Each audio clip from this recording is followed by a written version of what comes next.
கொஞ்சம் தண்ணி. Recording in progress.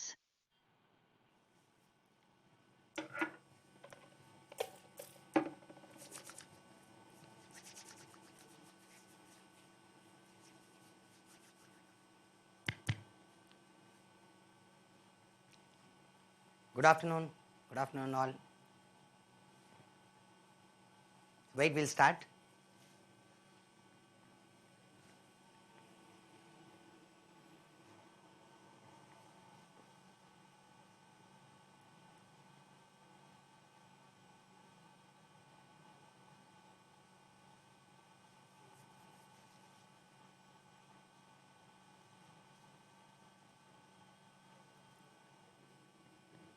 Okay, so this is going to be the continue of the part 1, okay, as I told, no, in the previous session. So the previous session, we stopped here, so we'll be starting from here. We are yet to connect to the online. So once we have connected, we will start.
Okay, let us not waste time, no. So people, if you have any doubts, you can click on the hand raise button and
okay. Good afternoon all.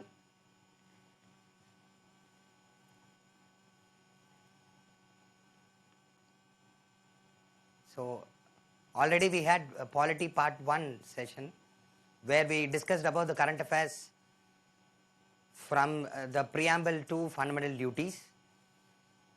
So since we had many areas of current affairs in the recent times related to this particular topics, I did we can have another session. So we are doing it today as part 3, okay, for polity.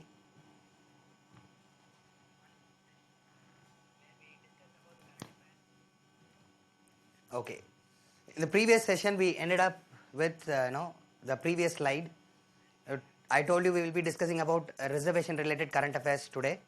Okay. So first one is reservation is not a fundamental right. I told you already, reservation is an exemption to fundamental right. The fundamental right that is guaranteed for the citizens is right to equality and right against discrimination, Article 14 and 15. Reservation can be given by union government as well as state governments as an exemption to right to equality. So in case if governments choose not to give reservation, you cannot go to the court of law. In case if government is adding a group for reservation, okay, that is the discretion of the government. Whether it is proportional or not, whether it is correct or not only will be assessed by the judiciary. Okay. Now 102nd Constitutional Amendment Act is also in current affairs. So what are the questions that is possible in prelims examination related to this particular amendment? They may ask what is the basic provisions of this amendment. So what you must remember is 33B, 338B, 342A and 366. What is the significance of Article 338B? It has given constitutional status for National Commission for Backward Class, NCBC. Earlier, National Commission for Backward Class was a statutory institution created by a law in 1993. Okay, now it has been given a constitutional status. Okay. So let us talk about what was the need for making it a constitutional body. There were two problems that was faced by the National Backward Class Commission, because they were a statutory body. Their advice was not heeded by the government. The National Backward Class Commission will give one advice, government will take another decision. Okay. And moreover, whenever there is a conflict, whenever there is a crisis for the OBCs, it is the National Commission for Scheduled Caste which has to inquire into the matters, NCSC. National Commission for Scheduled Caste is already having a constitutional status. They were taking care of the problems of backward class, scheduled caste and the Anglo-Indians. In the recent times, in the recent decades, 2 decades, there are more caste conflicts between the intermediate caste, the OBCs and the scheduled caste. Now there was a paradox here, because both communities' problems will be inquired into, complaints will be inquired into by the National Commission for Scheduled Caste. So there was a conflict of interest. Okay. So how can single institution be a representative for both conflicting parties? Okay. It is not possible. So that is why we had to give a constitutional status for the NCBC under 338B, and we told that hereafter any problem that is taking place for the backward class, it will be treated by the National Commission for Backward Class. Okay, so the National Commission, they will inquire into the cases, they will suggest measures to the government related to what should be done. Okay, next, 342A, what is the significance? It says that President can give the list of OBCs, both the union government and the state government. Union level, state level, who are all OBC castes will be listed out by the President.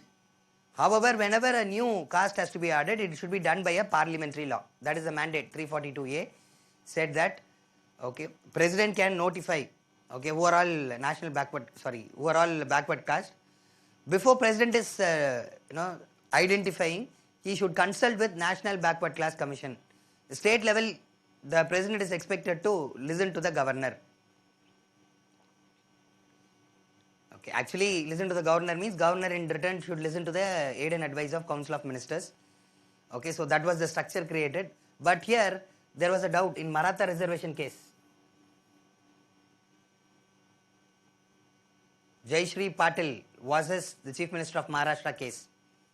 Okay, Jayashree Patil. Now this case laws are, names and all is not important. Just for your information, I am telling you. Jayashree Patil was the Chief Minister of Maharashtra. The court has said states hereafter cannot draw on their list, OBC list. So now we had to have the 105th, this is 127th Constitutional Amendment, is otherwise called as 105th Constitutional Amendment Act.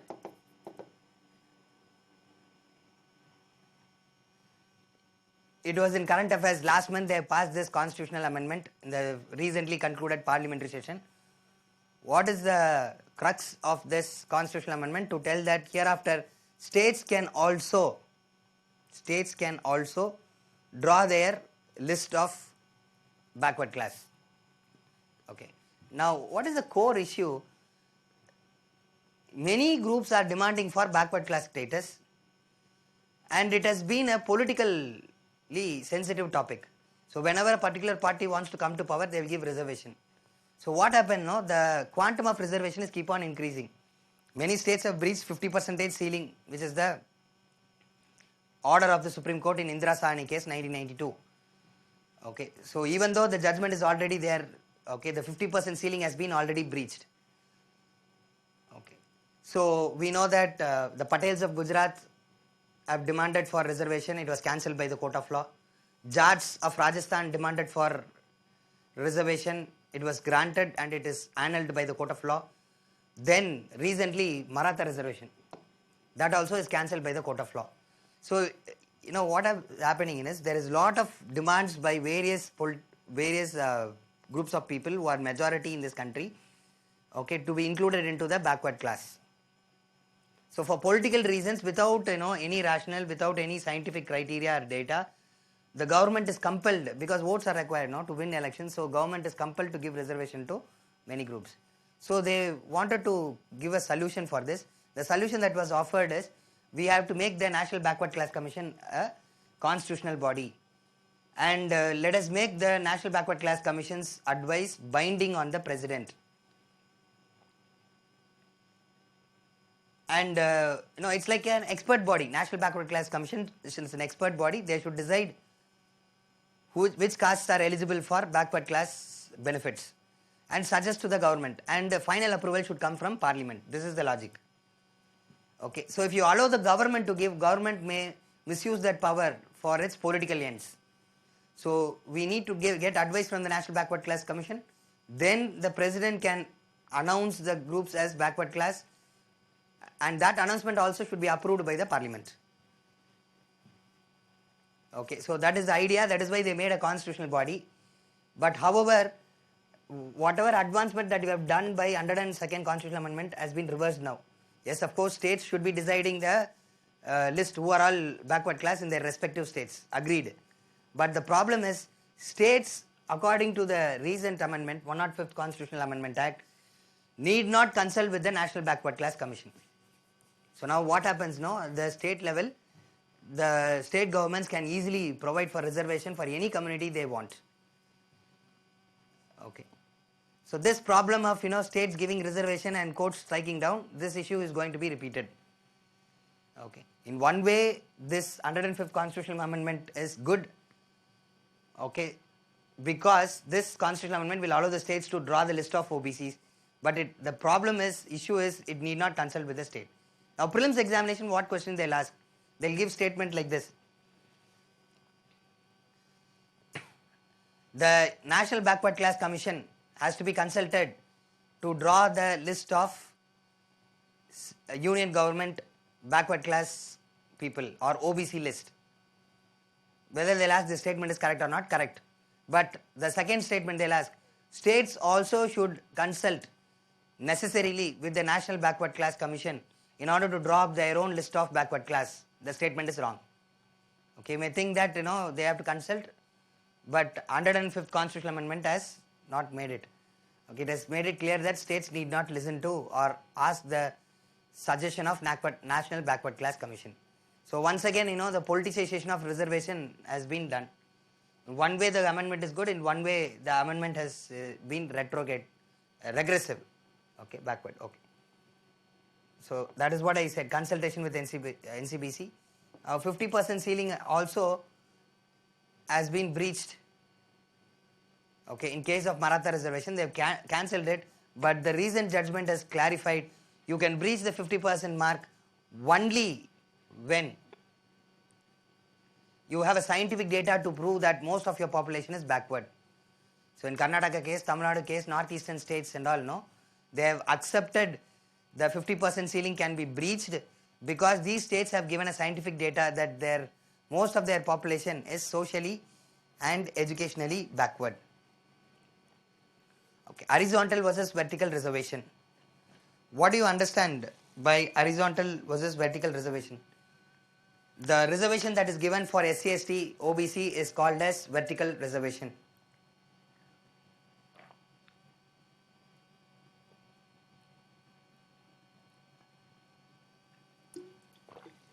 Excuse me. Yeah. The reservation that is given for subquota or categories within. For example, okay, SC, ST, OBC communities are there. Okay, we are saying SC 15%, ST 8%, OBC will have 27% reservation. Now women has to give reservation. Instead of giving separate reservation, within SC, within 15 seats, 33% will be reserved. Okay, which is 5 seats. 33% for women reservation can be given within 8. Across the caste, when reservation is given, it is horizontal. SC, ST, OBC is vertical reservation. Okay, so 33% of 8 will be 2 or 3 seats.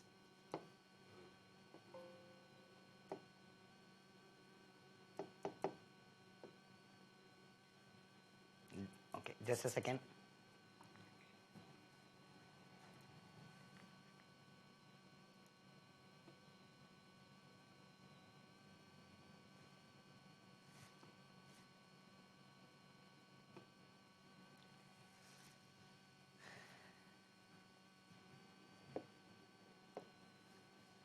So, with respect to OBC, 27% reservation, 33% of 27 will be 9 seats. Okay, so for SCs 2 or 3 seats, SC it will be 5 seats. Okay, so within that so overall reservation will be 33. Okay, so when reservation is given in subquota level, it is called as horizontal across the communities. When community wise reservation is given, vertical. So vertical reservation should not be going beyond 50%. So any new reservation is brought, okay, the court has suggested you can give horizontal reservation across the communities. So the purpose of social justice is also met. The number of seats available for open category is also met. Because see, we have to give benefits for all the citizens. In the eagerness to do social justice, we cannot create injustice to the upper caste and the open category aspirants or students or whoever it is, job seekers. Okay, in that case, the court has suggested for horizontal reservation. Okay, fine. So they won't ask much more than this. Okay, so 102nd Constitutional Amendment Act and 105 Constitutional Amendment. From that, what is their provisions? They will ask. We have discussed that. Question will not go out of it. Now you may be asking, sir, you mentioned 366 also, Article 366 of Indian Constitution. The purpose of Article 366 of Indian Constitution is to define terms in the Constitution. Who is a scheduled caste, who is a scheduled tribe. Okay, the problem here is, who is a backward class? It's not been defined. They have left it to the president. They have referred, in 366 they said, as 342A says, the president may draw up the list through a parliamentary law. Okay, they are not defining it. Now when you are not defining who is a backward class, okay, at least a base definition, leave it to the president. There is so much of discretion that may happen on the part of the government. Okay, anyway, that is the main issue only. Okay, they will be asking, what are the loopholes in the 102nd and 105 Constitutional Amendment Act, how to provide solution for. Okay, done. Next is Article 19, freedom of speech and expression. Okay, wait, just read. Okay, this slide is not to be copied down. Okay, just read this. I will explain. Okay, why this current affairs is there and what has to be done. Okay. So freedom of speech and expression is always an important topic, both for prelims examination as well as mains examination. Okay, so in case of mains examination, they may ask whether freedom of speech and expression should be there or reasonable restrictions. You have to take a stand that, okay, yes, freedom of speech and expression should be there, but for the larger interest of the country, national interest of the country, there should be reasonable restrictions. Because whenever there is a conflict between, just a second, there is some technical glitch. Recording stopped.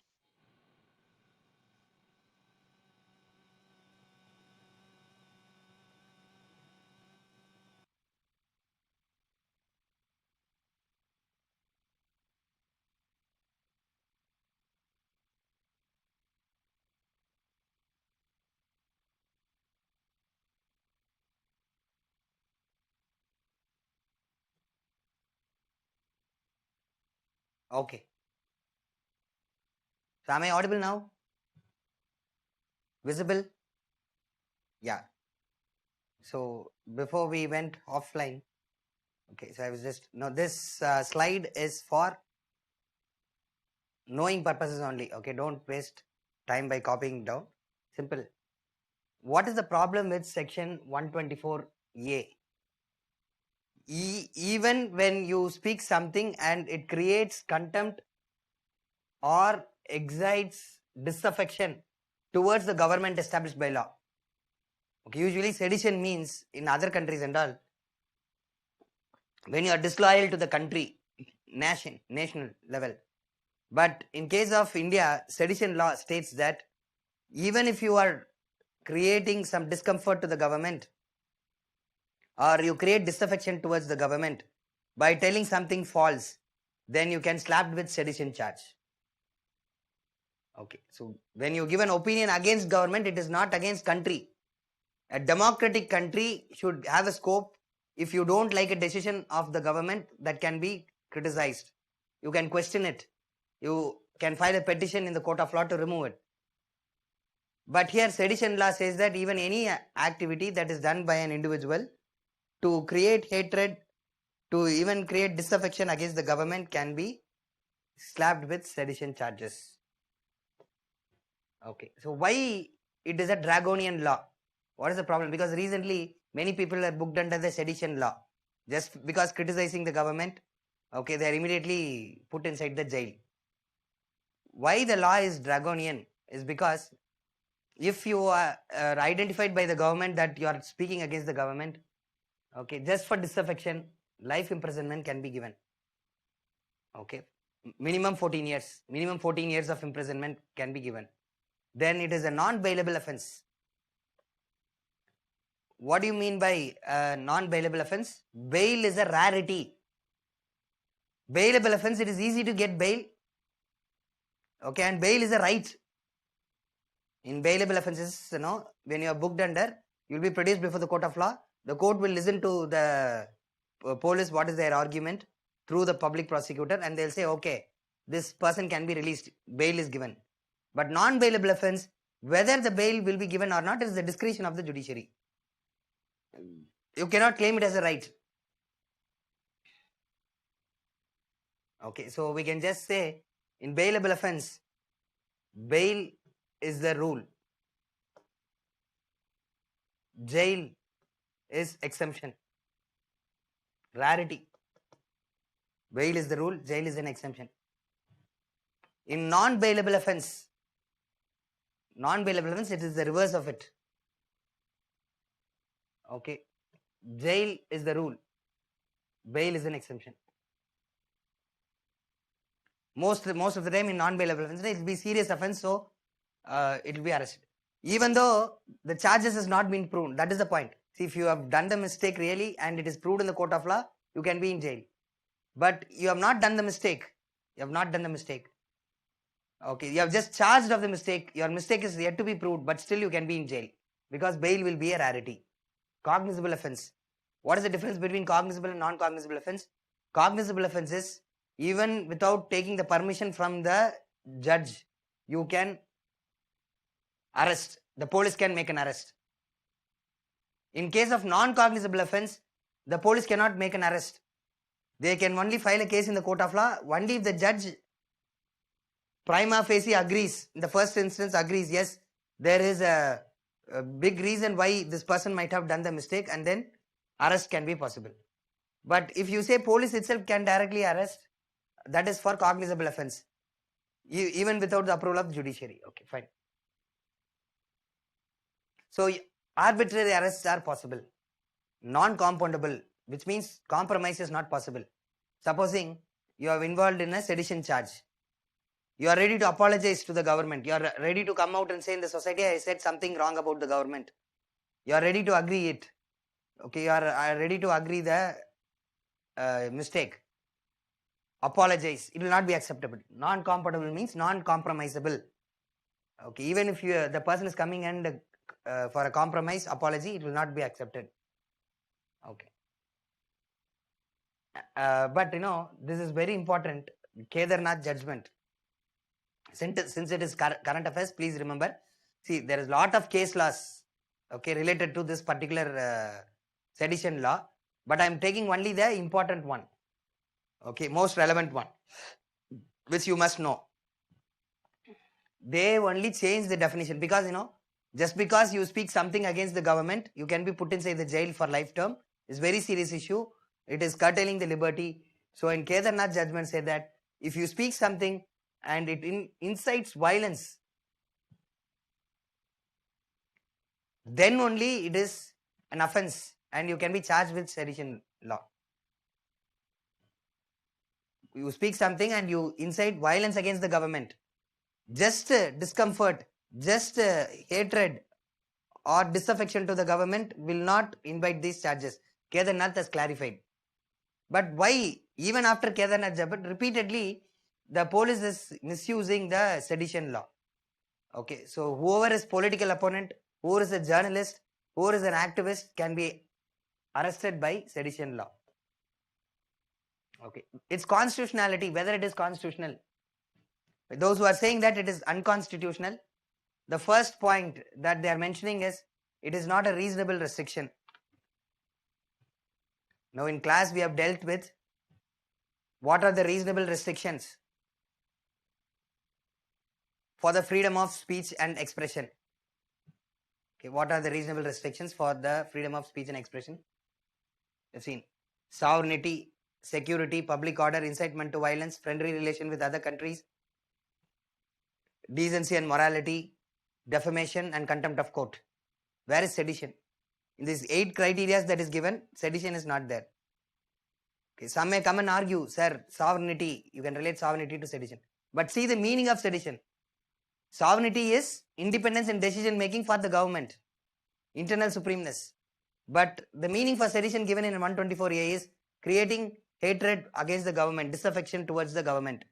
Okay, such thing is not defined in the constitution as a reasonable restriction. Without that being given, how can it be? Right? Okay, so during the Constitutional Assembly debates also they discussed whether to have sedition as a reasonable restriction for freedom of speech and expression. Our freedom fighters who have been subjected to sedition law, for example, the first important person who has been imprisoned because of sedition law is Bal Gangadhar Tilak, Gandhi, Nehru. Most of our freedom fighters were booked under sedition law, telling that they are creating hate and disaffection towards the government. And our freedom fighters, they were very strong that sedition law is a colonial law. It is a tool used by the British to control India. So we have to do away with sedition law. So they debated in the constitution and ensured it is not entering into the constitution. The word sedition has been dropped. Even when 1951, when we made the first constitutional amendment, sovereignty, the word sovereignty was added as a reasonable restriction in the First Amendment Act. In that case also we refused to add sedition, okay, as a reasonable restriction. So that is why they are saying a British law, sedition law 124A, why it should still be there? Okay. When it is not even a reasonable restriction under Article 19(2), why should it continue? That is the question. Okay. Then chilling effect. Okay, chilling effect. What is this chilling effect? If you are using this sedition law, you can easily stifle the voice of opposition, activists, so that government can do anything. It won't be a democratic country. It will stop people from exercising their freedom of speech and expression. So that is what we know called as chilling effect. So anything which creates a chilling effect is unconstitutional because it does not allow people to exercise freedom of speech and expression. Okay. Now here, this is actually accused. Okay, there's a spelling mistake there. Okay, there is ban from public service. Okay, public service. Even the accused, see, in other crimes and all, only when your crime is proven, you will not be allowed to take up the public employment. But in sedition case, if just charges is made on you, you cannot take up the examination. For example, you are all preparing for UPSC. UPSC related decision is taken and you don't agree with the decision, so you are sitting in protest, okay, demanding the government to change it. Okay, the government can easily slap sedition charges, so you cannot write the UPSC exam itself. So once again, it is also restriction the right of the people to demonstrate, right to assembly, right to demonstrate. Okay, in case if you are having grievance against the government, this also cannot be exercised, fundamental rights. Okay, so Article 19 once again is violated. And the data shows, so far sedition law, what is the conviction rate? 2%. What do you mean? If 100 people are booked under this law, telling that, you know, you have done sedition, only 2 persons are convicted. Their crime is confirmed and continue to in jail. Other people will languish in jail until the judgment is coming and they'll be released. And we know in India, for a normal case, okay, to be carried out, okay, leave alone the civil case, criminal case, how much years? They are saying on an average it will take 4 to 5 years, and 4 to 5 years is quick actually for judiciary. Okay, some cases even go up to 10 years. So after all these years, you know, you are conducting trial, at the end, you know, the judge is saying, no, you did not do any mistake. You can, we have seen, no, bail is difficult here. So throughout the trial, throughout the 10 years, until final judgment is coming, the person will be in jail. So a person has been in jail for the crime which is not proved at all. Okay, this is the biggest problem which affects Article 21, right to liberty. Okay, every citizen must be free, non-imprisoned. If at all you are arrested, you are imprisoned, you should be imprisoned only for a crime done, and that too defined by the law, and that too for a time period that is determined by the law. No excess punishment. Okay. So while that is the case, see, 98% of the cases, and we know thousands of cases are there. So just imagine, no, hundreds of people are, you know, languishing in jail, okay, just because, you know, they are political opponents. Okay. Next. Okay, so these are the constitutional cases. Okay, just for your information, as I told you, okay, so these cases and all, no need to remember. Kedarnath case of 1962 is relevant, as already I have discussed. No subversion of state, incitement of violence should not be there. Then Arup Bhuyan case. Okay, it says that it confirmed what Kedarnath case said. Only when you speak something and it incites violence against the government, a rebellion against the government, then only it is sedition. They have clarified it. Clear definition has been given. Okay, and mere membership of a banned organization cannot be sedition. Okay, because there are many instances, students belonging to Students Islamic Movement, SIMI they will call. Okay, Students Islamic Movement of India. It is a banned organization.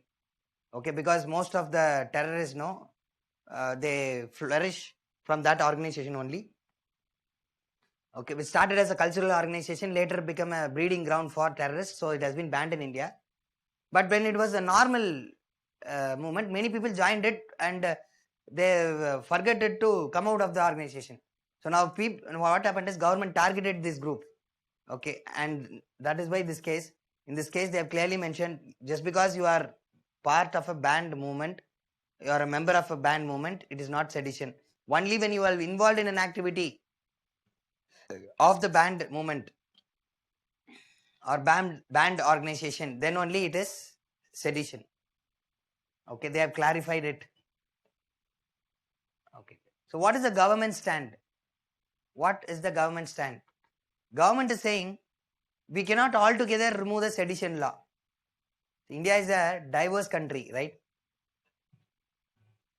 Any decision taken, definitely some group of people will not like that decision, they will be protesting. If their concerns are genuine, fine. What if they are coming up with a false accusation on the government? Okay, I'll give you one example. When vaccines was produced and it was administered, 2 months before, some people protested, telling that the government of India is giving vaccine in order to kill people. It is targeting vaccine to only certain community people, okay, in order to kill them. Okay, now here what will happen? Vaccine is a social interest. Okay, you have to provide vaccine for the entire population, then only we can come out of this pandemic. Now government attempts to increase the vaccination rate, but you are telling something false. You are telling something false, and you are bringing disaffection to the government. By bringing disaffection to the government, you are ending up in a situation where you are making the government not workable. Okay, you are ending up doing the work, and in that case, sedition case is applicable. Okay, in case of Jammu and Kashmir, Nagaland, Naxal affected areas, there is a deliberate attempt to say false things in order to create hate among the people. So when somebody is excessively doing this, that particular person can be arrested using sedition law as a last resort when all other option is done away with. Then sedition law can be used in order to ensure the government's measures are implemented. See, there is a concept called as test of proportionality. Test of proportionality. Okay, so what is the meaning? Okay, it means that, okay, according to the crime that has taken place, a particular charge has to be made. Okay, for a smaller incident, you cannot, file a draconian law or a law which is there as a last resort. So what they are saying is, sedition law should be used with the test of proportionality, which means it shall be applied only when other alternative options are exhausted. Government is trying in many ways to stop a false accusation or an activity of an individual which is preventing the government from implementing some scheme. So they should try all the measures, and sedition law should be the final measure. Okay, sedition law should be fine. Government is telling that is why we want sedition law, because India is a diverse country. Okay, and yet even insurgency is prevailing everywhere, so we cannot manage now. Okay, so this is Law Commission also said sedition law must be there. Law Commission in 2018, okay, also have said. Courts have also said not to scrap the sedition law, but they have just clarified the meaning of sedition. They said sedition law is valid, 124A is valid. Only thing is, your action should not lead to incitement of violence or rebellion against the government. Okay. So what is to be done? What measures we have to do? Okay, from this the second point onwards, I have just talked about the measures that should be taken in order to implement the sedition law without affecting the innocence. Sedition law should be used, not misused. Okay, so what can be done? Okay, based on the government perspective. Okay, clear definition. Government itself in law, now judiciary only is interpreted. The judicial interpretation in all cases where sedition law is necessary to implement government's action shall be given. Okay, clarity can be given. Okay, or you can replace it. Okay, some other law. Okay, so defamation law is there. You can make defamation law stronger. Defamation is also creating a bad image for the government, right? So you can create defamation. Okay, some alternative law can be created, or altogether you can delete it. Okay, the better option is either providing clarity or replacing. Okay, fine. Now let us come to the law. Here what and all is big problem. Okay, see, it is non-bailable. You can make it bailable offense. Okay, or you can make a provision that bail is possible after say 3 months of imprisonment. They should not be waiting till the end of the judgment. Okay, so 3 months, 6 months they can be present, because at that time within that time you can sort out the issue, right? So a time limit can be set. Make it a non-cognizable offense, okay? Or in case of cognizable, if you want to retain it as a cognizable offense, okay, intervention of judiciary should be there and the person should be in judicial custody only. Okay, this one thing, you can make it compoundable. Compromise. If the person, no, for example, this vaccine case, I told you, people are protesting, giving false information, spreading false information. You can just, make an arrest. And now if these people are ready to give an open apology and agree that what they said is false, then they must be released immediately. What is your purpose? The purpose is government order should be implemented. Government's project should be implemented. So when it is done, see, if they are telling the truth, that is different. They should be allowed to. But if they are giving false information, you have to make that statement true. So we can receive the apology. We can allow for their apology and make this offense as a compoundable offense. Okay. Then interpretation. See, even if you define any law, when you apply the law, it requires interpretation. Right now, even an SI, sub-inspector, can make an arrest based on sedition law. So if your neighbor is a sub-inspector, he doesn't like you, okay, in near the tea shop, you are speaking something about the government, as that is what we usually do, right? Okay, so we will be telling that government, this policy is bad, like next minute, you can be arrested, okay, and you can be kept in prison for longer time. And sedition law and all, if police says something, the judiciary will believe, because it's national interest is at stake, right? Okay, so mostly they will be put inside the jail until the trial is over. Okay, so just because one word you have spoken about the government, you can be, it is happening. In many states, activists, journalists are put inside the prison just because they have criticized the government. Okay, next is interpretation should be there. So instead of SI, tell that not a person below the DSP can make an arrest in sedition law. So higher officials will be more cautious in applying the law. They know the test of proportionality. Can you go and explain test of proportionality to the SI, constable? Okay, they'll give you a look like this. Okay, where are you from? Okay, and you teach law to them, they will teach their law. Okay, they are not trained in that way. Okay, so you should allow the DSP, who is a group 1 officer, superintendent of police, who is an IPS officer, who can understand test of proportionality and to make it as a last resort. So the order should come from a higher official. You should fix a ranking. Okay, then time limit. Okay, right now there is no time limit for the charge sheet. Okay, police, there's neighbor's case I told you. The SI doesn't like you. He wants you to be in the prison for a longer period of time. The police, will not file the charge sheet. Last week it happened, right? So in a particular case, 4 years, okay, 4 years, charge sheet was not filed on a particular person, accused person. Now, interestingly, if the crime has been proven, maximum punishment is for 3 years only. But since because the police is not charge sheeted, the person has been in 4 years.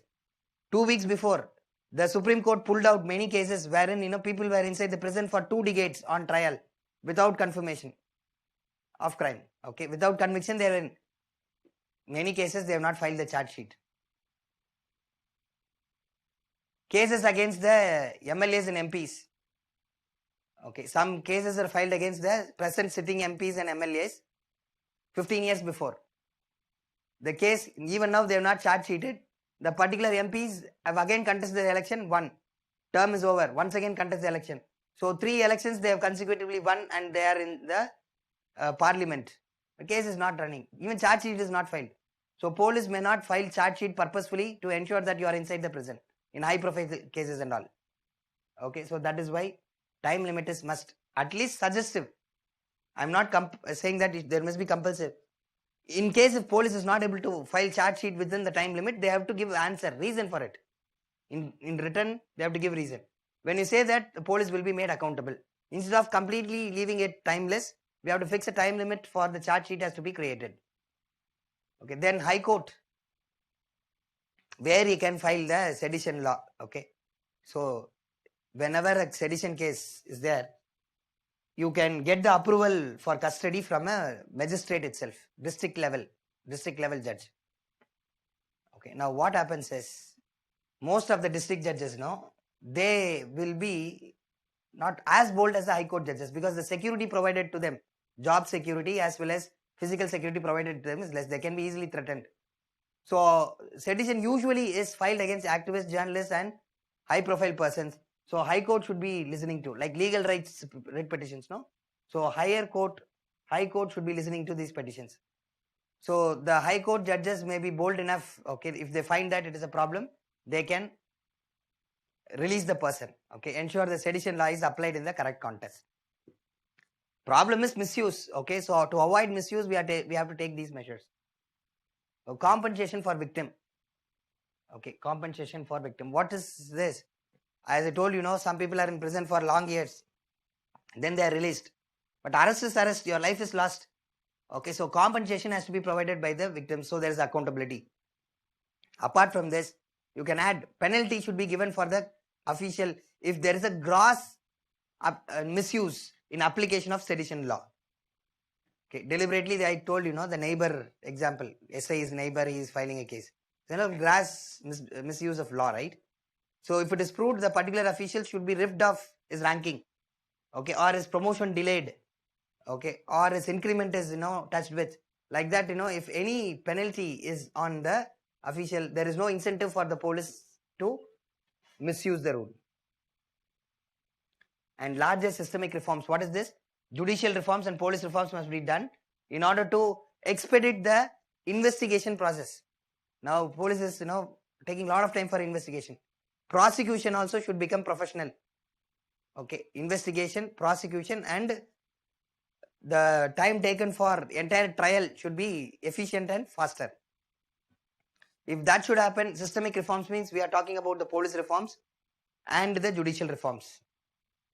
Okay, so that's once again judicial and police reforms is for mains examination. So we'll be discussing that later. Okay, right now if you know, okay, these, it is fine enough. Okay, so that is over. Next is section 66A of Information Technology Act. Okay, it was actually added in 2008 to the IT Act, Information Technology Act. Once again, no need to copy it. Okay, so just whatever I highlighted in red and this one.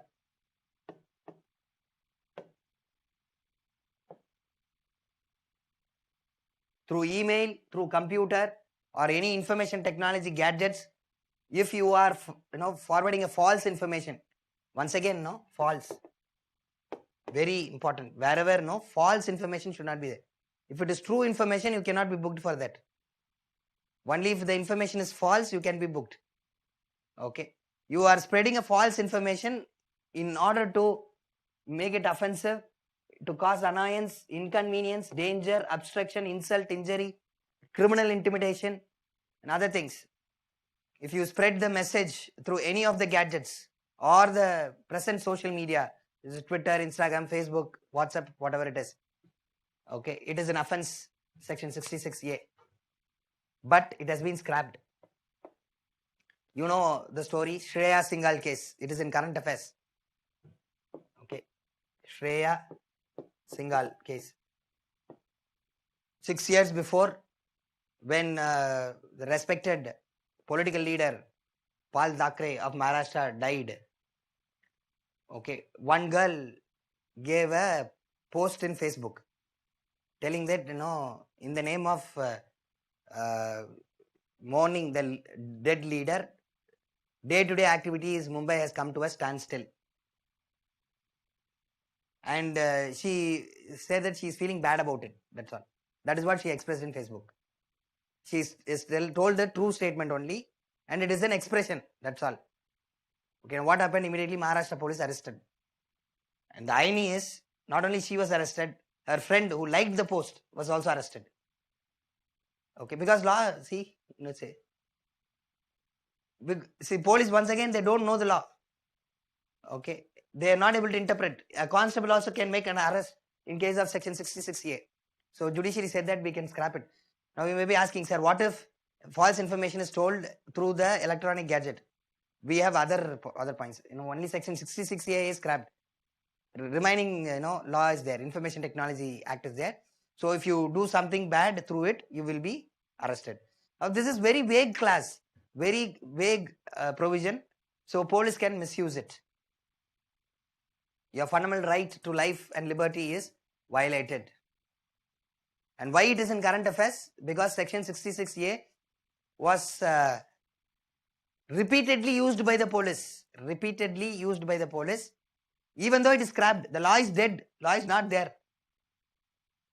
Okay, and the irony is, leave police. There are a lot of police reform is required. They don't have time. Every day they are engaging in law and order as well as investigation. 24/7 work. Whenever the duty calls, they have to be there. Expecting them to update with the law, not practicable. Okay, every day Supreme Court, what law they are scrapping, what fundamental rights they are bringing in, they cannot read. Even UPSC aspirants, you are not updating. Why should a constable? Okay, fine. Now, second, usually when there is an arrest, Article 22 says that within 24 hours of arrest, arrested person should be produced before the magistrate. Okay. And before that, the person should be allowed to consult with the lawyer who knows the law. And the judiciary should see whether the law that has been charged on an individual is correct, whether it is alive, whether the law is appropriate, whether the accusation made on the individual and the application of a section of law is correct. Judiciary has to assess it. Then only trial should start. Okay.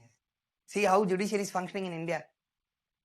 The police, is charging a dead law, filing a section 66A which is dead, is scrapped.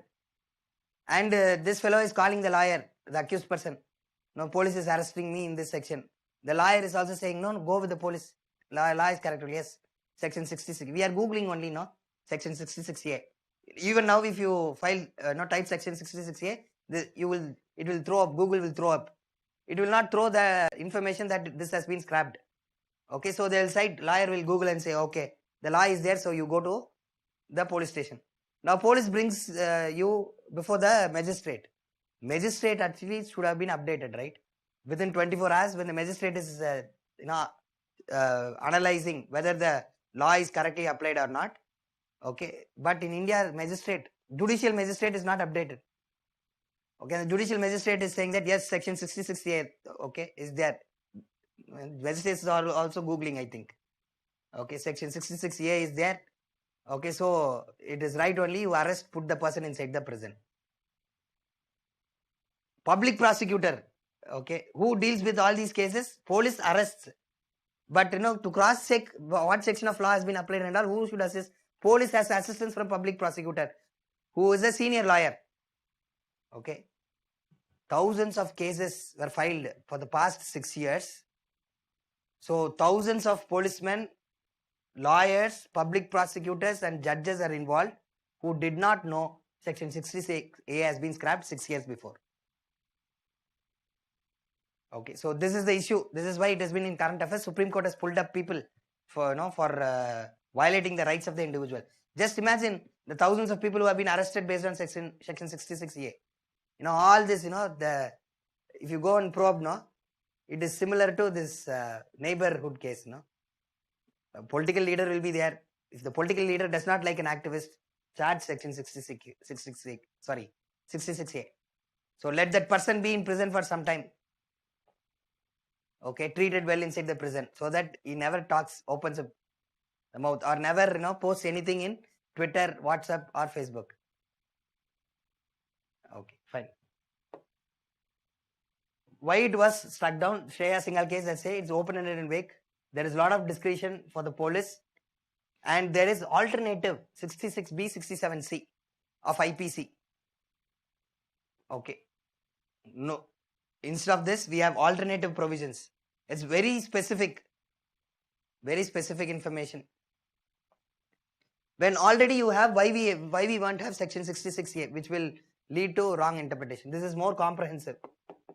So once again, no, when you have an alternative, why should we have this?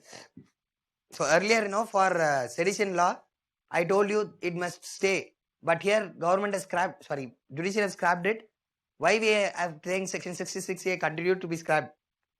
Because there is alternative. Okay. See, now you may be asking, sir, whether we should remember all these article numbers, section of law numbers and all.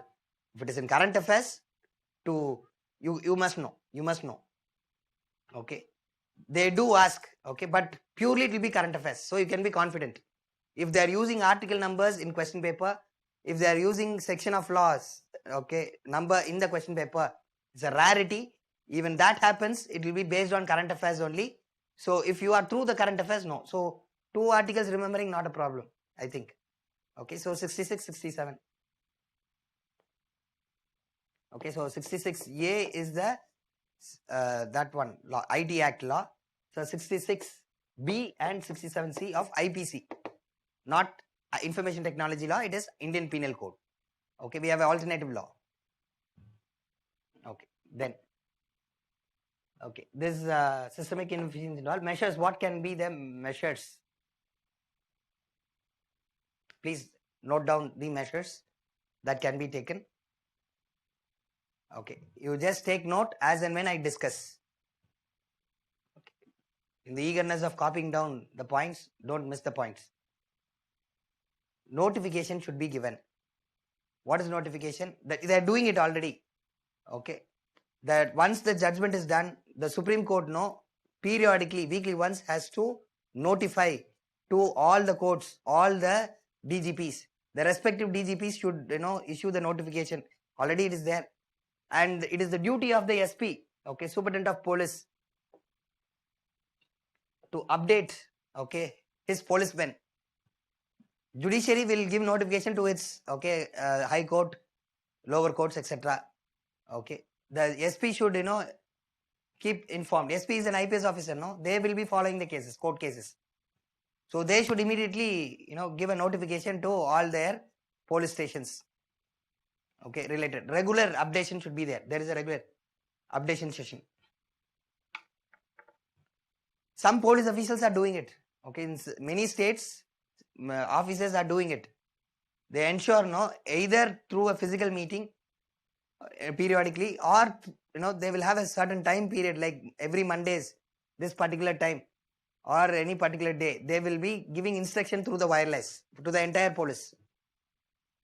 But we know how our police will work, right? They will switch on the wireless, be talking with each other here. Something will go, instructions will be going on. Okay. So create some mechanism so that the police officials, ensure that information has been received. Okay, you can use technology and all. Okay, you can have certain softwares and all where notification is sent. Only when you read through the notification, okay, then you give accept, it will be there. Okay. Sometimes some exercises or questions may be asked in the end to ensure whether they have read through the paragraph. What to do? We have to deal them like kids only. Okay, then only you can ensure them they are reading the entire. Okay, IPS officers in various states are doing this. Important updations and all, they will give an instruction. Okay, and then they will give an exercise also in the end. Using technology, they have to respond. So only when you read, you will be able to answer. Otherwise, wrong answers, question directly will come. It will be flagged. Whichever officers are giving wrong answers, immediately IPS officers can track, SPs can track. Okay, then already National Crime Tracking System is there, NCTS. You have to file a EFIR. Gone are the days when FIR is filed manually. Even if FIR is filed manually, every police station, they have to update it in the NCTS, National Crime Tracking System. FIRs has to be updated instantly to ensure the case is not, scrapped or closed without knowing. To track the case, we have National Crime Tracking System. EFIR should be filed. You may say, sir, rural police stations, how come connectivity, internet connectivity will be there?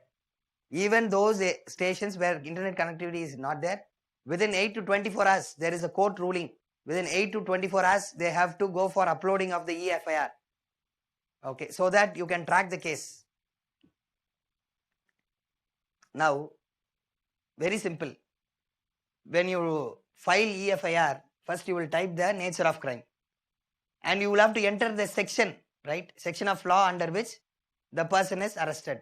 So section of law will come in a drop down list, drop down menu, no? When you click the arrow mark or when you type searching it, the laws will come. So you click on the law, then provisions will come. Okay. So section 66A shall be disabled. Technically, okay, instead of instructing, okay, just immediately after the court is saying this particular section has been scrapped, disable. If further, if the particular official tries to double click or click on 66A to file case on that section, a pop-up menu should come updating, telling that this particular law has been deleted in this particular case, share a single case. Okay, refer this particular judgment of this high court. Give the link also. Okay, so you ensure the case is not filed, wrong case is not filed. At the same time, what is happening? You are educating the particular official not to misuse it again. Okay, because India is a very big country, taking down all the information from the Supreme Court and 24 high courts we have. Every day judgments are coming. Okay, so everything cannot be taken directly. So at the source itself you can stop. This is the best idea. Okay, so when already we have a system, make it effective. Okay, some states are already started implementing it. Other states should follow suit to avoid this problem. Okay, then penalty for the official who has applied a wrong law, including the magistrate. Okay, nowadays magistrate, you cannot touch the judiciary. Okay, there must be at least some internal mechanism high court should devise to have penalty on those judges who have accepted a case on a dead law. Okay, then compensation. Once again, this is a repeated one. Okay, compensation should be given to the victims. Then that will create a responsibility on the part of politicians. They will think twice before filing the case, and larger systemic reforms is required. Okay, fine. This current affairs is over. Next topic. The next topic is the intermediary guidelines and digital media ethics code rules 2021. Okay, so this year they have brought a new rules. They notified in February, and they asked the big companies like Facebook, Twitter, WhatsApp, etc. to comply by certain standards. Okay, and the time period is also over. Okay, there is a mixed response from the social media entities. Okay, what is the problem? What is the issues? Before that, for prelims examination, this is the areas they may ask. Okay, you must know the meaning. If you know the meaning and purpose, you will be able to answer. See, when reading polity related current affairs, for that matter prelims examination, I'll give you a technique. Merely reading the statement, memorizing it will not work. Ask the why, WH questions. Why, what, where, what is the issue involved, what is the solution? You may be asking, sir, you are providing solution and all, measures and all. Is it not for mains examination? When you read holistically, you are prepared strongly for the prelims examination. Even twist questions or even a fact they have asked which you have not read about that particular law or particular constitutional provision or current affair, still you will be able to answer when you have an overall idea. Okay, it's called as holistic reading. Okay, so that is why you find even monthly magazines, they will discuss everything. Okay, so that when you read all the points, when you know the logic, why it has been created, what is the impact of it, automatically eliminating the wrong answers will be much easier. See, prelims examination, more than knowing the right answer, you should be able to eliminate the wrong options. Okay, then only you will be able to score higher. Otherwise, you'll score around 70 to 85, cat on the wall. Despite all your effort, not applying the technique, it will be a problem. Okay, so that is why we are doing this. Yes, residential compliance officer. What is the meaning of this word residential? Means the companies are MNCs. They may be locating their headquarters in USA or some other country, but there must be one person who's living in India, is responsible for the company, okay, and who can solve the, or who can, conduct measures, take decisions on demand from the people as well as government. So when Indian government is demanding to comply, compliance means what? Agreeing to the rules and regulations that is created by the government.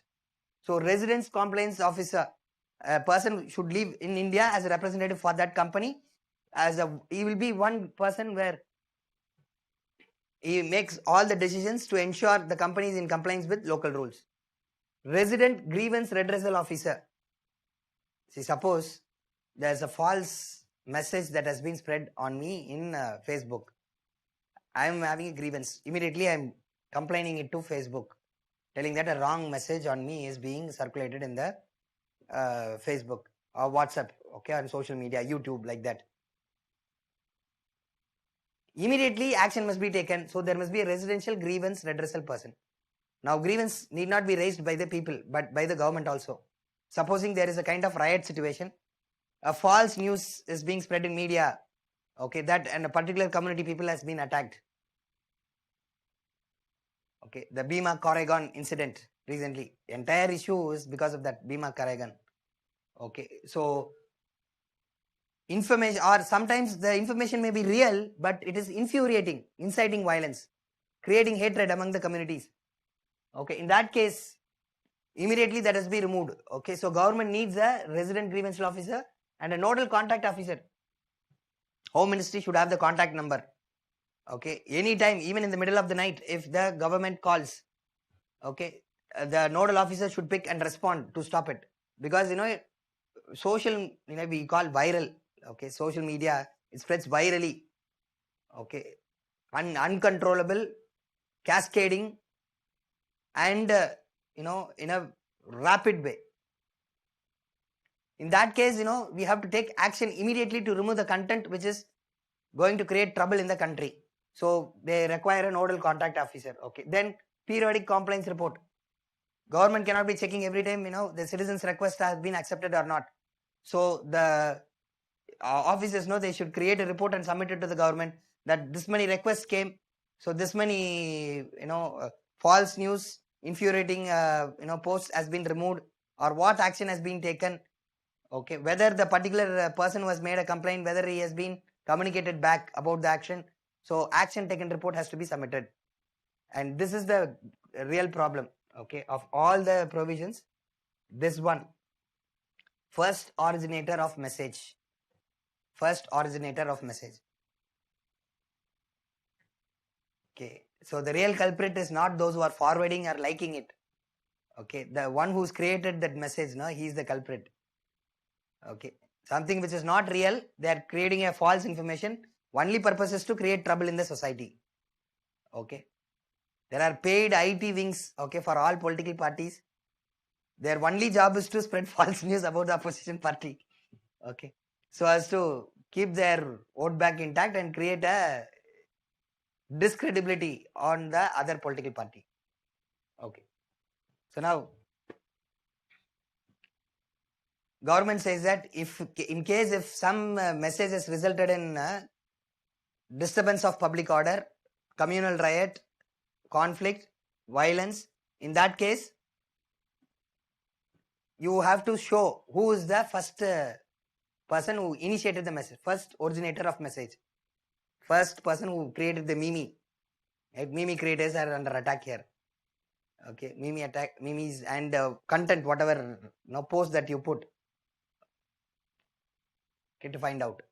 Now you know that most of the social media, it is end-to-end encrypted. Your WhatsApp messages, Telegram messages and all, end-to-end. WhatsApp itself cannot read. I don't know. See, technology is so sophisticated. What you can do, whatever it is, but they are giving in their policy that it is end-to-end encrypted. They cannot watch you. So they are complaining to the government. If you say that first originator, if you are saying, it will be like, we have to go and check every message of every person, which will be affecting the right to privacy. This is why it is in current affairs. It affects Article 21, right to privacy of the individual.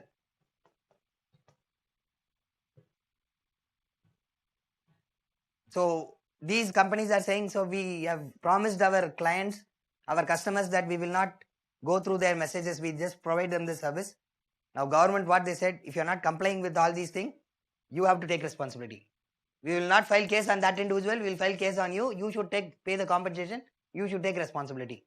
As of now, under IT Act, Information Technology, intermediates need not have liability. The liability is the person who has posted the comment. Okay, Facebook, Twitter, whatever it is, no? YouTube, recently, many YouTube issues and a lot of arrests has been made based on the content which has been delivered in the YouTube. Okay, so who's responsible? The person who has uploaded it, not the company. Okay, the social media companies are called as intermediaries. What is the meaning of intermediary? Intermediates are one who receives information, stores information, transmits information, or publishes the information to the public. Okay, so Facebook, WhatsApp, and Twitter, technically, legally, they're called as intermediates. Okay, intermediate, it's not okay, the spelling is intermediate. Okay, intermediary. Okay, I'll write it here.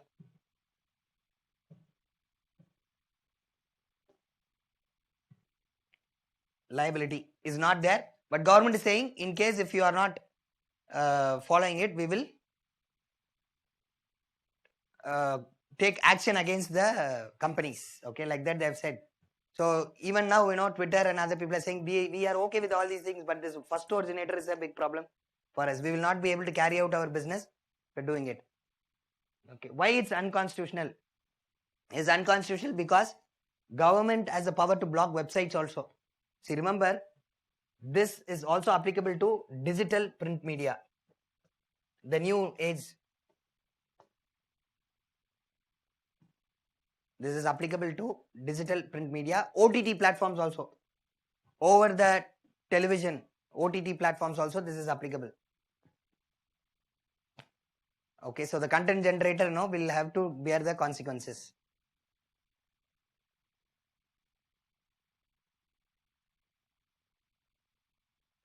We know the present issue, we have censorship board for cinema, but web series is not there, That is why in web series, we can find they are speaking and telling whatever it can be. Okay, so though I need not tell you Family Man 1, Family Man 2. Okay, and there are other web series. Okay, there is no accountability at all. There is no accountability at all because censorship is not there. OTT platform is not regulated. So slowly every country is starting to regulate the OTT platforms. Netflix, Amazon, okay, and other things and all, intermediary platforms or OTT platforms, they are regulated. Now, what is digital print media? I told digital print media is also regulated. Okay. Nowadays, we have new newspapers. You don't have print copies. It comes only in online. Like the wire, the print, the wire and all, they are online newspapers. You cannot find a hard copy. They come up only in the online, internet. Okay. So they are also now regulated. Okay, because normal newspapers, it has to be printed, distributed. Okay, and before you come to office or college or school, you should receive the paper, then only read. Okay, otherwise, print media cannot reach the people, and we need people to read it. Not many reads it. So that is why government is not worried. Have you ever, thought about this? Pre-censorship is not applicable for print media. Pre-censorship. But visual media, that is cinema, has pre-censorship. Before cinema is released, there is why this difference? It's a mains question actually. I've already asked. Why this difference is there? Because the reach of print media is less. Okay. Not many people are, only intellectuals, middle class, okay, only who are interested in public affairs will read the newspaper. And you have a different newspaper to cater to the needs of different people. Okay, so dissipated. Okay, any agitation or problem that may occur will be dissipated. But in case of visual media, larger attention. Movies and all, no, almost all of them will watch. They'll talk about it. It will have a major impact. Okay. So I know many of you have started preparing for UPSC, IAS, IPS exam after seeing Singham. Okay. And other movies. Okay. So your movies, inspire you. Okay. Article 15 recently, Article 15 movie in Hindi, Bollywood. Okay. So these and all things, which inspires you. So media is have major impact. How many of you studied newspapers and came to know that, collectors are influential? After coming to UPSC preparation only. Before that, okay, it is the cinema stars who are donning the police uniform was inspired due to comfort civil services. Impact of media. Like that, nowadays, digital print media, like print and wire is having maximum effect. Now Commune also, there is another popular digital print media, the Commune. If they spread a false news, the reach will be higher compared to the print media. So, even though they come under newspapers, they should be subjected to pre-censorship. Okay, new situation has arisen. Okay, but they're saying that no, we are not ready to do this thing and all. We will not take the intermediary responsibility, etc., etc. Okay. Now, if government, can issue directions to block websites, block contacts. Now, 2 weeks before, Rahul Gandhi's Twitter account was blocked. Okay. Now, as per the new rules, IT rules, if government says these persons are creating trouble to the government, so block their account, they have to comply with. Twitter has to comply with. Okay, the complaints officers and the grievance redressal officer, they have to accept. And the time period, whatever time period given by the government, they have to be blocked. Government can deliberately block only the opposition accounts, activist accounts. Freedom of speech and expression, Article 19 is violated. Okay, freedom of speech and expression is violated.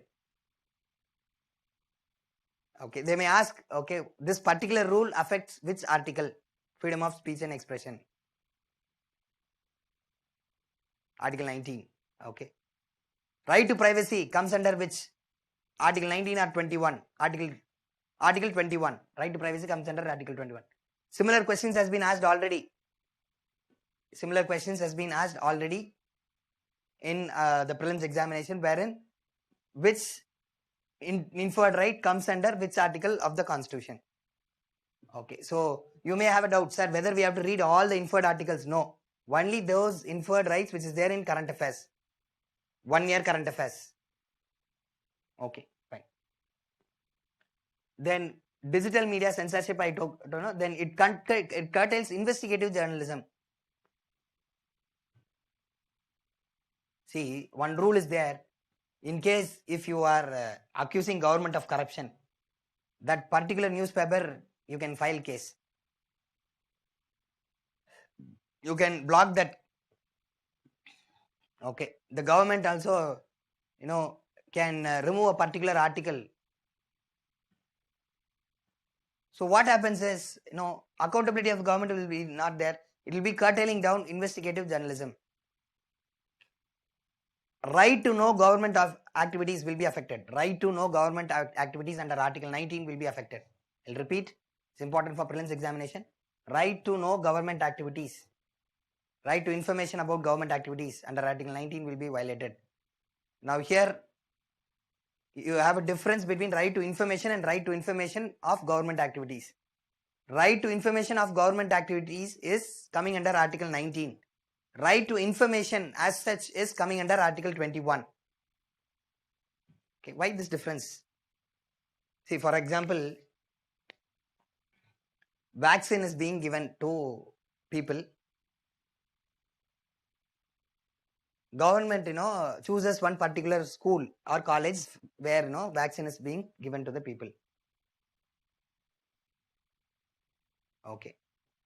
Now, if somebody is stopping the information to be given to all people, they are very targeting. Think that, okay, one particular community alone, we will not give the information, so let them not be vaccinated. So what happens? You are cutting down the information, which is a right. You need to have the right to information. And this right to information comes under life because By blocking the information about the vaccination providing centers, you endanger the life of the citizen. So that is how right to information, general information about medicine, health facility, education, and all other social products, it comes under Article 21 because that will be endangering the life of the citizen itself. But okay, right to information about government activities comes under Article 19. Only when you know government activities, you can express, comment on it. If government is stopping investigative journalism, if government is stopping something that can be shared about a particular project, then people will not be informed. People will not initiate debate on it. There is no freedom of speech and expression. Article 19 is not there. So indirectly, this provision will affect the freedom of speech and expression. It not only affects privacy, but also freedom of speech and expression. What is the government stand? Okay, see, we always know when an issue is coming in the newspaper, first study the issue carefully, what the law says, that will be asked for prelims examination. Then what is the critical aspect of it? What are the criticism available? Don't stop with the criticism, because newspapers editorial stops with criticism. You have to further go and see what is the government stand. Okay, so we would have in some government websites or in Parliament, Lok Sabha, government responses is there. Okay, for all the questions that is asked. From that you can assess what is the government is thinking, and you can even read the objectives, okay, and the preamble of each and every law. Law is not just written just like that. Before the law is enacted and written, you will have an introduction called as objective and preambles. Okay, so when you read that, you will know why that particular law is required, to address which problem the law is brought. So you have a larger understanding. You can give a solution, in a better way. The government is worried about fake news, which is increasing a lot. Okay, so there was one clip, okay, where some people, were beating a particular person, and below that they have written, a person has been mob lynched because he did not chant a particular slogan. You know what the slogan is, but whether it really happened or not, we don't know. But you see the picture or the video and a caption below, you will believe that it is true. From LKG onwards, we have been taught whatever is printed, is true. Okay, that legacy is still being followed. Okay, so whatever Facebook you type and publish it, whoever speaks it, you don't worry about it, you start believing it is true. Okay, so that is a fake news. It creates social tensions, trouble. Okay, this happened once. Okay, so Pakistan wanted to complain. Okay, in Jammu and Kashmir, the Indian army is killing the Kashmir children. Okay, so what happened is, Pakistani diplomat, IFS officer, like Indian Foreign Service officer, there will be diplomats for Pakistan. They showed a picture to the world in the United Nations United Nations General Assembly. Every year, September, they will be having the meeting, right? Okay, in that they are showing this picture. Okay, and what happened is, it is found that the picture of the dead child, was actually Palestine, not that in Kashmir. They have gave a wrong image. So I am telling this incident to tell you, no, child is child, that is different. Okay, it has to be condemned.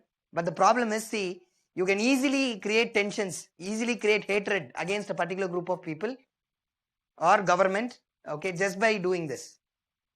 So that is why I told earlier, you need sedition law. Okay, so those with malicious intent who wants to bring discredit to the government or ensure the government is not able to implement a particular project, then the sedition case. Okay, so in case of Kashmir and all, okay, I know some Kashmiris are here. Still, I have to say, if you want to stop insurgency in insurgent areas, sedition law is must. Okay, provided it is used with the measures that we have discussed. Okay, it's my personal opinion also. Fine. Then, test of proportionality we have already discussed. They have said we are going to use it as a last resort. This also, they are saying that we are going to use it as a last resort. Which one? Especially to that first message generator, identifying the first person. The minister, no, IT minister, he has explained, we will try to find out that person in some other means. Okay, we have tried to control it. Only when, we are not able to do it, we have exhausted all other options, we will use this. We'll use it as a last option. Okay. And controlling of digital media or asking for blocking the contacts, blocking the profiles of people and all, no? It can be done by the government only as a last resort. Okay. You should believe the government, okay? Like you are believing the election manifestos, no? Whatever they are saying, you are believing, no? Like that, whatever government is saying, you must believe. Anyway. So measures when same. You see all the fundamental rights related cases, no? This measures I have given you, mostly it will be same except for 1 or 2 points. Compensation, penalty, larger systemic reforms, police and other reforms, use of technology and all. So I don't want to repeat that. Okay, fine. Next is Cinematograph Bill 2021. This one also.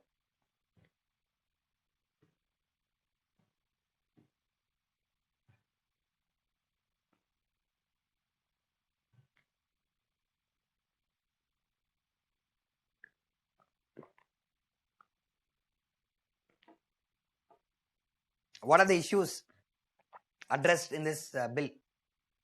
Okay, 3 things which can be asked in the prelims examination. One is recertification. What is recertification? As of now, we have CBFC, Central Board of Film Certification. So before film is screened, the board will give a certification. This particular film is appropriate for which age group. Okay, now the classification is very easy, right? So you, okay, you are like this. Okay, so PG will be there. This actually is parental guidance is yes. Okay, parental guidance is foreign. Okay, PG. Okay, anyway, I'll explain what it is. Yes means that particular film can be screened only for a specific group. Okay, because there may be some information which may hurt the sentiments of other groups. For local use, that video can be used. Specific purpose. It cannot be screened publicly. Okay, so that is called as yes, specific group. A is adult only, Okay, U is children. Okay, U bar A is parental guidance. Okay, so under 18, U is under 18. Okay, like that, they are having. So they will certify like this. This film is appropriate to which age. Now, in the recent times, we have lot of films which creates controversies after it is released. Even after censor board is giving the certification, it has created trouble. Many cases. Okay, many films. Okay, nowadays it has become a habit, to create a controversy out of a film. That itself is used as a marketing strategy. Okay, people then only will watch. Okay, so for example, Family Man 1 and 2. Okay, one of the students in class asked me a doubt. Sir, in Family 1 they showed that scene, sir. What about it? Whether it is correct? Whether it is possible in Polity? I said, no, I didn't watch yet. Okay, so I have to watch that weekend. Okay, so it has become a marketing strategy to ensure, okay, a film is becoming a hit. So now the government wants to regulate this. Okay, in case if controversy arises after the film is released, the government can request for recertification. Government is not certifying. We have an independent body called as CBFC, Central Board of Film Certification. They only certify. Even after certification, if it appears to be hurting the sentiments of a particular group of people, it can be called for recertification. Because nowadays political films have started to come. Time of election only, exactly some political related films will come. Okay, I am not referring to anything. You know it better. Okay. And that too state specific. They will choose, okay, which state, okay, what election. Based on that, a story will come up. Okay, mostly cooked up story. Okay, so that is why government is fearing now. Anybody can make film. What if, just before the elections they are making a movie which attacks the ruling party? Ruling party uses a strategy, no problem. What is if it is against ruling party? So recertification. So you can see it in the government perspective also. What if a film is creating a social tension? What if a film may lead to hatred between communities? What if history is wrongly depicted? What if there is no disclaimer telling that it is just historical fiction, not just history?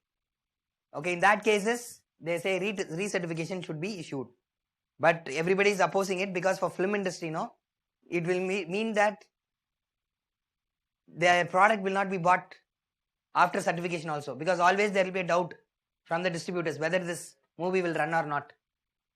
Okay, so economy, business will affect it. Okay, cinema business will affect it. Freedom of speech and expression also. Already one certification is given by an expert body. Government is interfering means now government is trying to stop certain films. So government will allow films which it wants. Government will stop only the films it wants to stop. Okay, so once again it is affecting which one? Freedom of speech and expression. Article 19. Okay, cinematograph bill is criticized based on Article 19. Okay, once again, freedom of press. Current affairs, no? I forgot to say the previous topic. Freedom of press comes under which article? Article 19. Freedom of press comes under Article 19. Okay. So we are regulating the digital media, no? Right. Now recently also the Madras High Court have asked the Tamil Nadu government to establish a Press Council of Tamil Nadu.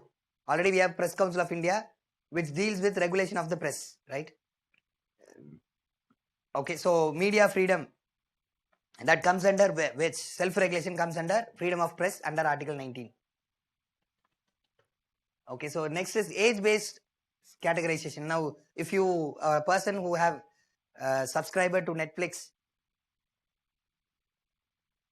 okay, Amazon Prime and other things and all, there, certain films alone they'll show. Okay, this film is under 6, 6 to 10, 10 to 14, 14 to 18. Some very specific categorization. Okay, so very young children, what kind of movies they should watch. Okay, or who should watch, some movies where there is, depiction of imaginary concepts. Okay, when they can differentiate between what is reality and imagination, post 6 only they can do it. Until that, it is very difficult. My son usually asks this question, whether dragon is a reality or not. Okay, still I'm not able to answer.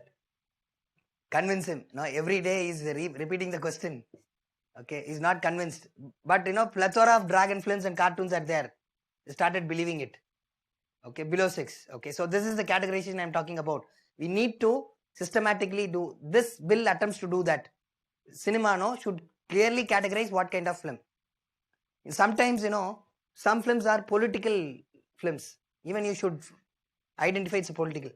If the film speaks about social issue, okay, that also should be mentioned. Okay, so that people see the film with an open mind. Okay, so film which is sponsored by the government, it should have, because people will see it with an open mind and see, okay, government is saying, so whether it be correct or not, they can assess. So this bill is talking about age-based categorization has to be created. Okay, which is good actually. Okay, which is best practice across the world. Okay, so we can follow what the world is doing. Piracy. Okay, now the biggest problem the cinema industry faces is piracy. Okay, even before the film is released, people are very updated. Okay, so in one class I was giving the example of one website. Okay, how it is releasing films even before it is released in theaters. They're saying, sir, nowadays release is being done in Telegram. Okay, so link is coming, directly you can click and watch it. Share the screen and multiple people can watch it at the same time also. Okay, fine. So the technology has grown in such a way, the new ways of piracy is being done. So to prevent piracy, they are talking about the measures. penalty measures. Okay, what is the penalty? Increase of penalty, so as to deter people not to involve in film piracy. More than the income they get, the penalty should be higher, then only they will not do. Right now, penalty is less, income is more. So what will happen is criminals will do the mistake, even if they are caught, they will pay the penalty and go. If the penalty is higher, okay, they won't take the risk. They will see, what is the income, what is the penalty if caught. If penalty if caught is higher, they will resist doing it. That is what this bill intends to do, along with imprisonment. Make it as a criminal offense. Okay, yeah. Now this is done. Next is, we have to talk about right to life, euthanasia, which is in current affairs. Now, cinematograph bill, we with respect to second and third point, we can say it is good. First point alone, there is a criticism with related to what can be done. Self-regulation, instead of government regulating, always media regulation, self-regulation.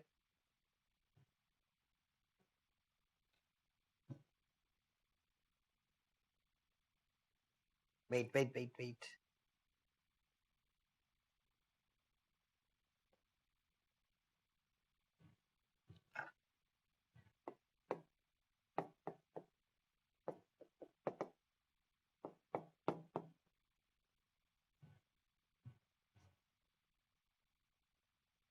Okay, so self-regulation and media regulation.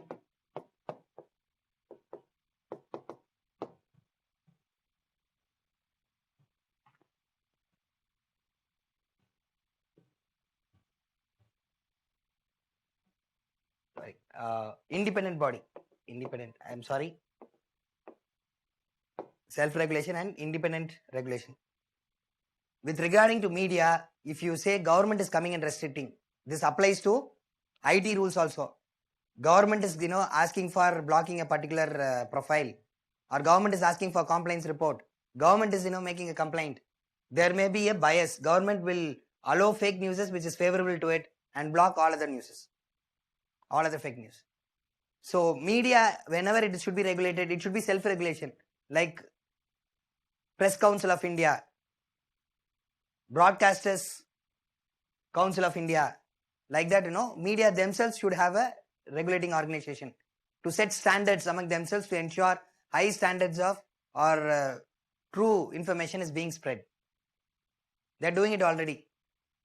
Okay, internal mechanisms also. For example, Hindu newspaper and all, they have created a separate column near the editorial. Okay, that is reader's editor, who will keep responding to the quality issues of the newspaper. Okay, credibility and trustability of the newspaper. Like that, internal mechanisms should be there. Self-regulation by individual organization as well as group of media. Then independent organization, which means it should not be government. You have to establish a separate entity based on law with independent powers. They should be regulating. We can have a watchman, like institution as a watchdog to see what is happening in the social media. In case if something bad is going viral, immediately they can recommend to the social media platforms to remove it. Okay, so that would be better. Instead of government itself is doing it, it can be done by the individual. Maybe even if government has to do, okay, they can make a request to the concerned media, social media company and the independent authority. That authority should be the final person to decide. Okay, so UPSC standard answer. Okay, when you become a bureaucrat, you may say, no, Home Secretary should have that power because you are going to be the Home Secretary. Okay, this would be a more palatable answer, self-regulation and independent regulation. Government comes, at the last only. Otherwise, there will be intervention in right to freedom of speech and expression and freedom of press. Got it? Okay, fine. Euthanasia. What is euthanasia?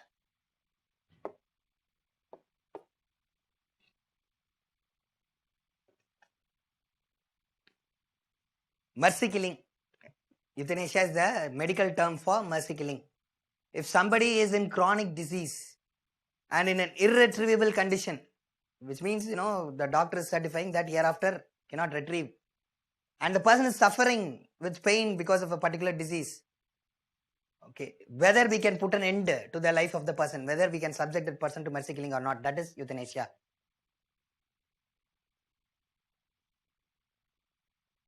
Okay, euthanasia is mercy killing of such person. Now in India's case, what is legal? There are two types of euthanasia, active and passive.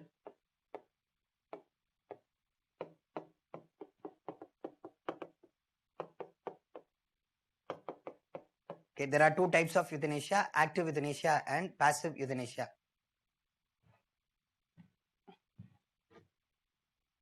Yes. What is active euthanasia? Giving a lethal injection, a poison, and ending the life of the individual. If the doctor feels that hereafter, if we leave, the person will suffer a lot. Okay, so let the patient need not suffer, so they'll give a poison, lethal injection, or prescribe some medicines which will bring immediate death. It is legal in certain states in USA, but not in India. Active euthanasia is not legal in India. What is passive euthanasia? You will stop providing medication. Okay, because of medication, you will be extending the life of the individual. So you stop provide medication to the individual. It is called as passive euthanasia. This concept, is valid based on what?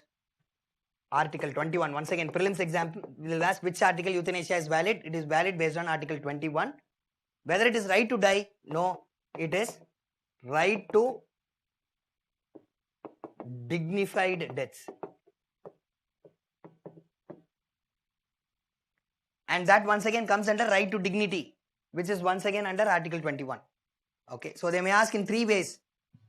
Okay, right to dignity, right to dignified death, and another thing is right to natural death.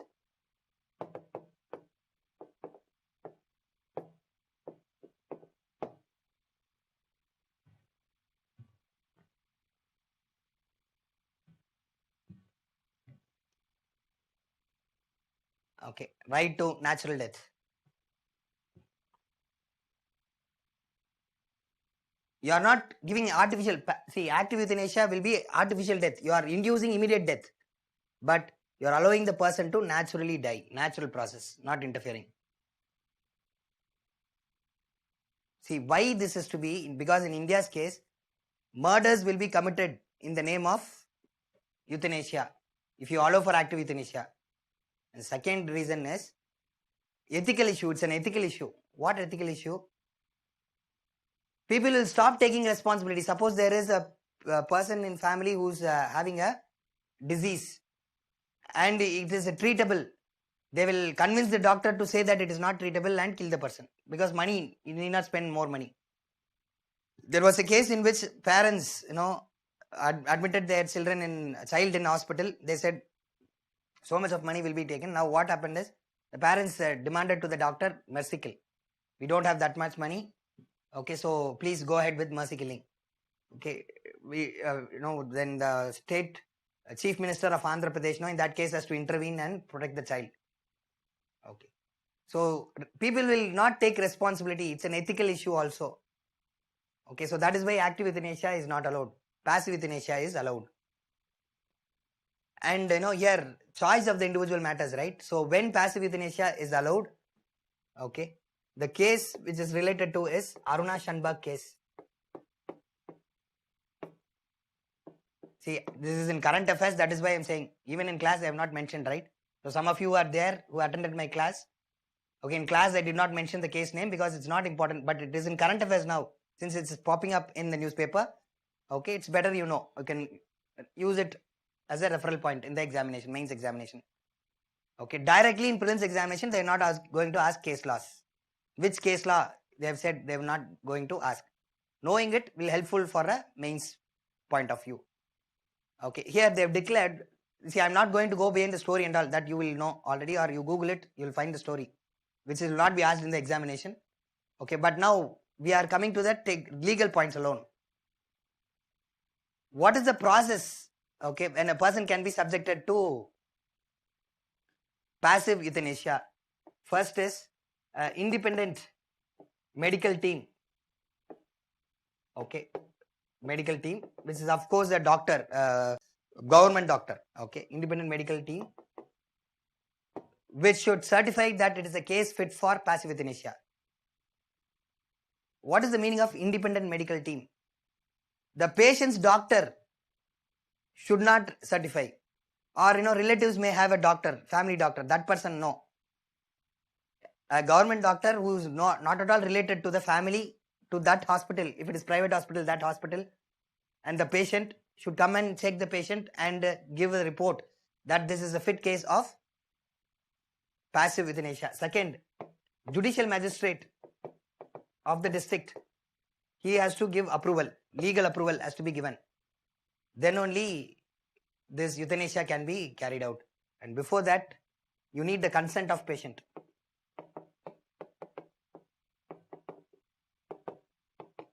The consent of patient should be given. What if the patient is not able to give consent? The family can give consent. If the family is not there, friends can give the consent. They are using the word next friend. Okay, this they may ask in prelims examination. What do you mean by next friend? Not best friend, or next friend. Which means those who are taking care of the patient. If patient is not able to come up with a decision, they are in a state that they cannot take an informed decision or decision itself. In that case, those who are taking care of the particular person will be the next friend, legal term, next friend, and they will be dealing with the case.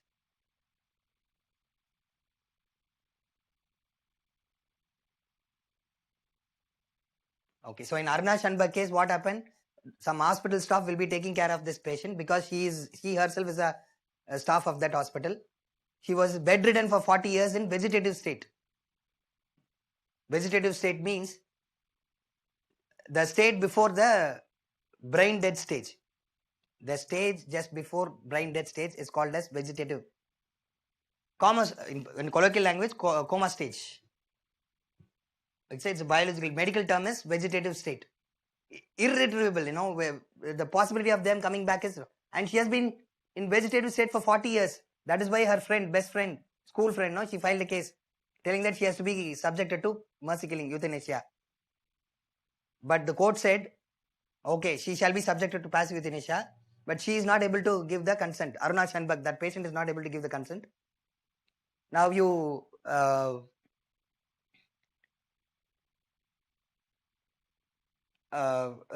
who has to give the consent? Not the best friend who has filed the case, but the hospital staff who are taking care of her for free. 40 years they have been doing that. So the next friend is the hospital staff. The court asked the hospital staff, what should be done? Can we go ahead with passive euthanasia? The hospital staff told that no, we were taking care of her 40 years. We will be able to continue to take care of her. She died only in 2019, okay, 2 years before. Even before the final judgment came, she died. But after the judgment, a landmark judgment was issued. In the entire country, passive euthanasia is allowed, no active euthanasia. They cannot allow for active euthanasia, only passive euthanasia. And one more case, okay, concept of living will. Living will. Just like, you write a will and tell that after your death, what should happen about your property and other things. Here, another concept is called as living will. A person, when chronic disease is affected with, chronic means long-term disease, a disease which will not end in a short period of time. Acute disease is small time cold and other things are acute disease. Chronic is a continuous disease or long period. Okay, so a person is affected with chronic disease when he is in a conscious state, and doctors know anytime they can go into unconscious state. Okay, they can ask for a living will to that person itself. What to be done in case if you are going for vegetative state? Can we stop medication, or should we keep giving medication until you retrieve? Okay, whether you want to die peacefully or what is your option? Living will can be brought. It has become legal in India now. Okay, doctors can take a living will from the individuals beginning itself. Okay, if they feel that the person may leap into a vegetative state.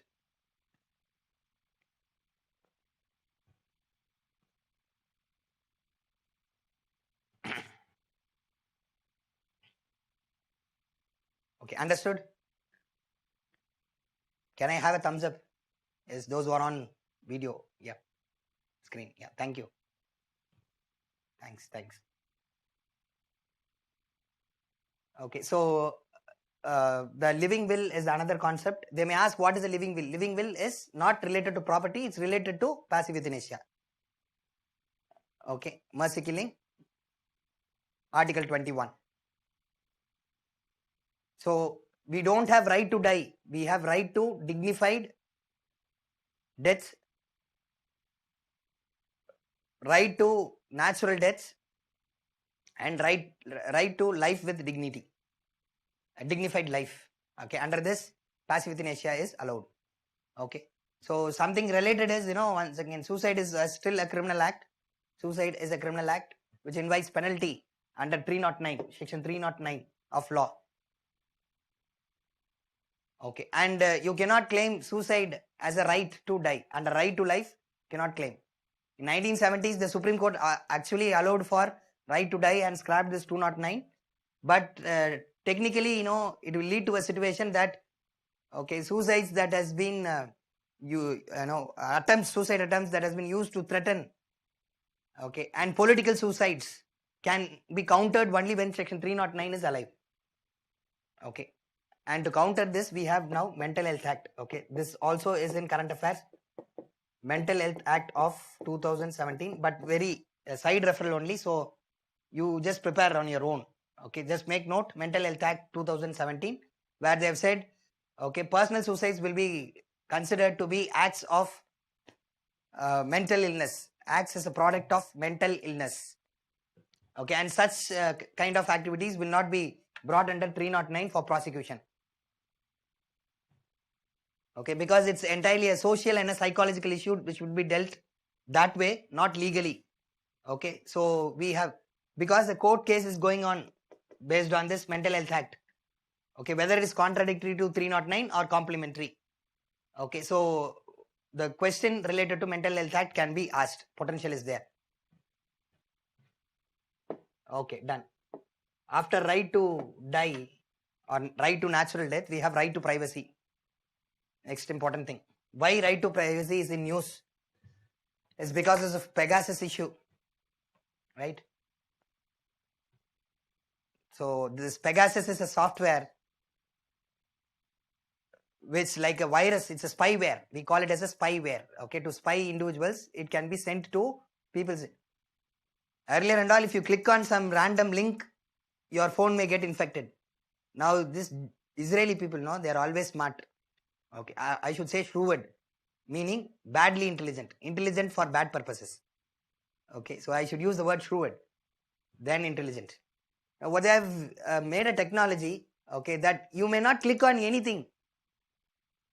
Just you open your mobile screen, your mobile will be infected and your personal information can be snooped.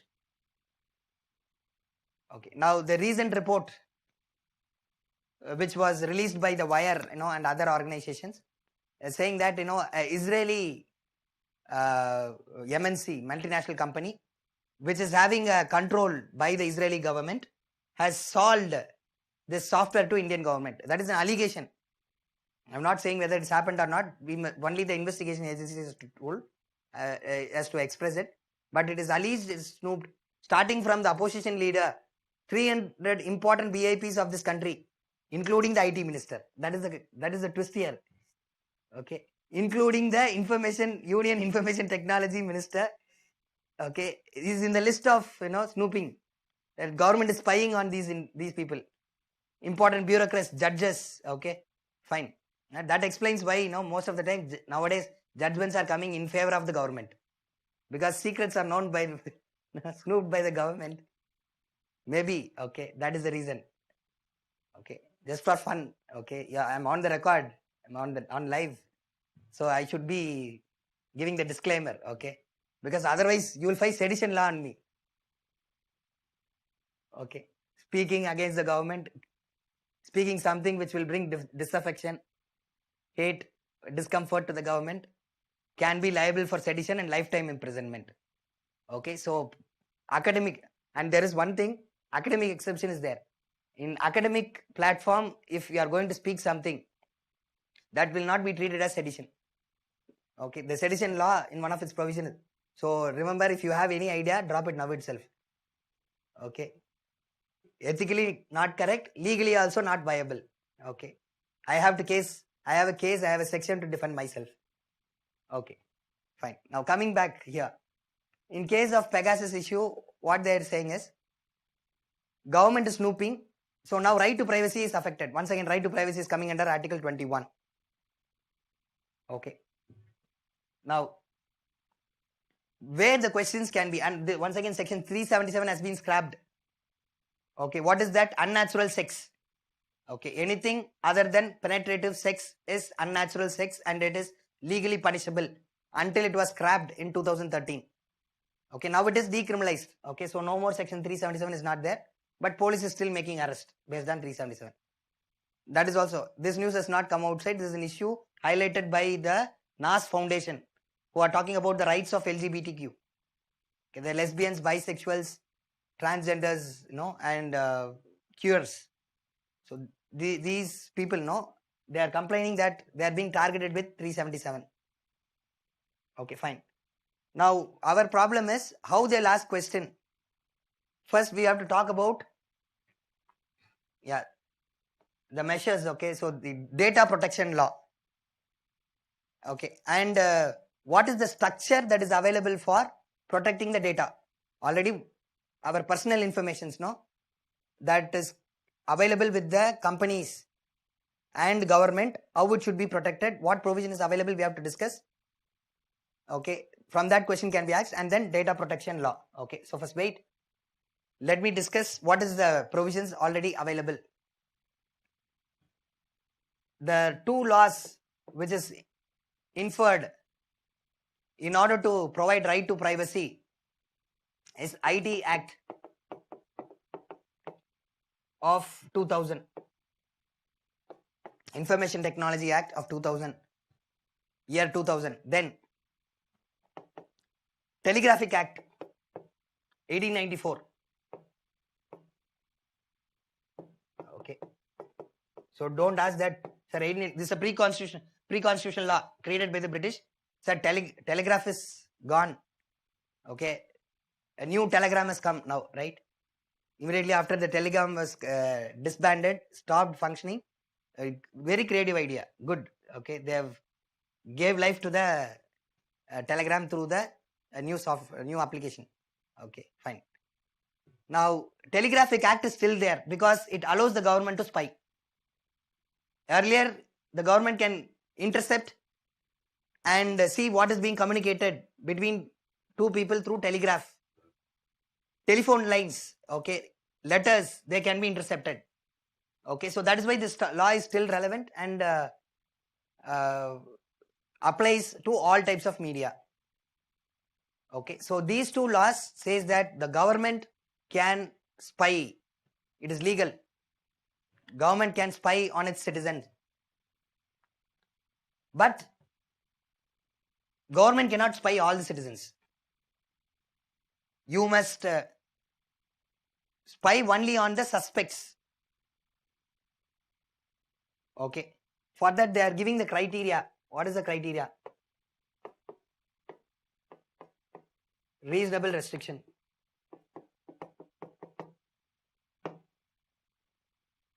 Okay, reasonable restrictions.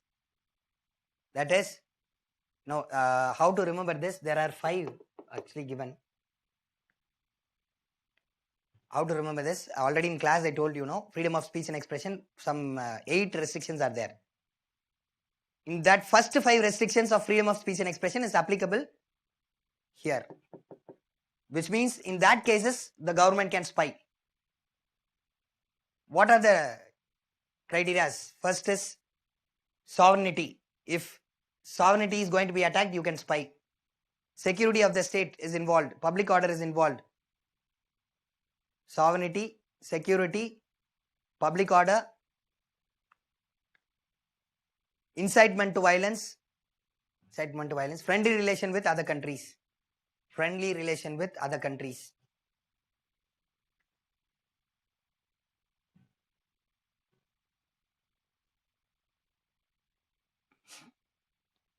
Okay. So for these purposes, it can be done. Okay, spying can be done. Okay. In case of sedition also, one more thing.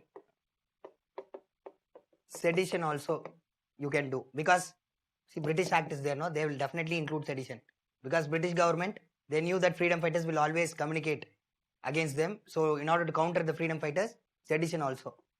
And the most vulnerable in IT Act, they have mentioned for investigation purpose also. Communication, any media or the present social media, SMS, internet, email, WhatsApp, Telegram, whatever modern technology you have, government can snoop into. Okay, investigation, for investigation purposes to prevent crime, which means what? Who investigates? SI level. So every officer has a right, but there is some protection. If some officer, police officer, intelligence bureau, raw, research and analysis wing. Okay, if these guys only will usually spy. If they want to spy, they have to take the permission from Home Secretary, Union Home Secretary, State Home Secretary, not even the Home Minister, Secretary. Because political purposes spying can be done. So you don't leave it to the political people. You are leaving it to the Secretary, Union Home Secretary. Okay, Union, I'll write it here. Union or State Home Secretary. And it should not be an oral order. It should be a written order with reason. Why? And it should include the name of the person, why the person has been allocated for spying, why he is being spied, the reason has to be given in written. So in case if I'm going and complaining in judiciary, government is spying on me, okay, then the officers must come and show this to the judiciary, telling that with prior approval only I spied. If prior approval is not there, okay, then the particular officer will be condemned by the court of law. Condemned means they'll ask why you did it, don't do it hereafter. Now the problem is we need penalty. There's no penalty. Just court will reprimand. Okay. But what you can ensure here, you can ensure hereafter, not done. Now what is the problem? It is not ineffective. Sorry, this is not effective to stop misuse of the power of spying by the government. There is no right to privacy. Okay, then how to ensure right to privacy? We need data protection law. Okay, we need data protection laws.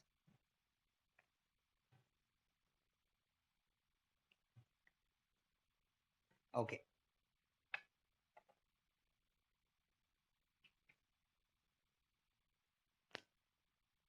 Just copy down. Okay, in the interest of copying down, you will not listen to me, I know. So first copy down, then I will discuss. Okay, fine. Fast, make it fast.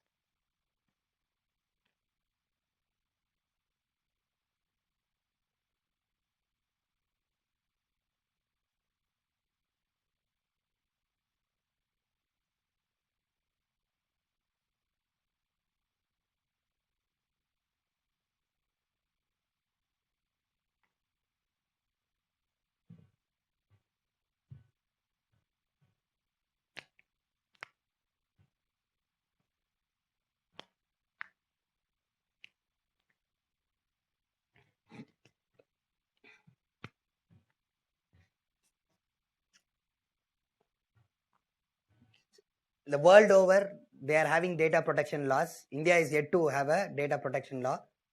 Okay, but we attempted one data protection legislation in 2019. Okay, but that attempt was a failure. Okay, because of non-acceptance by large stakeholders. So let us discuss the aspects, okay, that should be there. So they can give statements related to this, okay, and ask a question to you. Okay, so what is data sovereignty? See, first of all, Indian citizens, whatever data we are generating, it should be controlled by India. But what happens?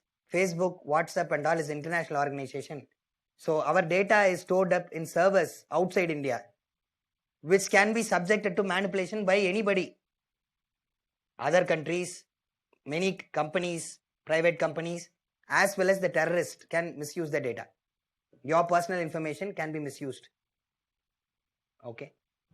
So what should be done with Indian data should be decided by Indian government, right? And data generated from Indians is an asset. Okay, of course. See, we are in the era of data revolution. Okay, so industrial revolution, and then most recently computer revolution, then IT, information technology revolution. Now we are into the era of data revolution.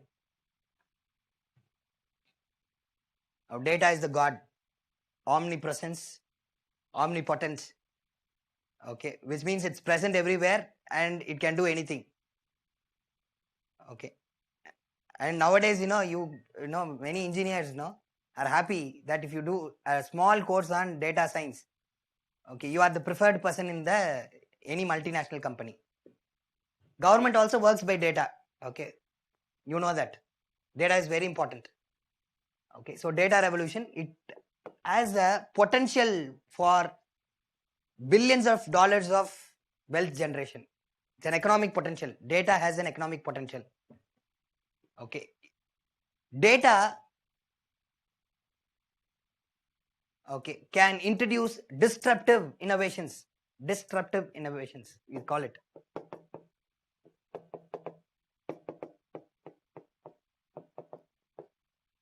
Okay, so which means solutions for our common problems, social problems, solutions for day-to-day problems, civic problems. Okay, even problems like poverty, hunger and all, by using data we can efficiently address this issue. Okay, so data has a good potential, economic potential as well as social potential. Okay, you can say economic as well as social.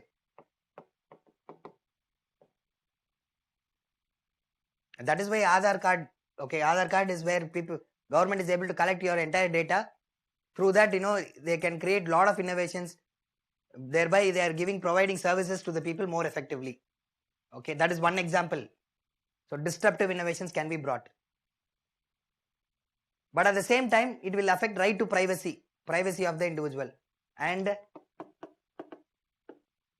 sovereignty of the country or security of the country.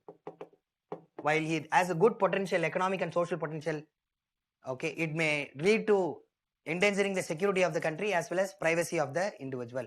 So a data protection of law should make a balance between the three. Data protection law should make a balance between the tapping of economic and social potential of data, ensuring that the security of the country is not compromised, and even the right to privacy of the individual is ensured. Okay.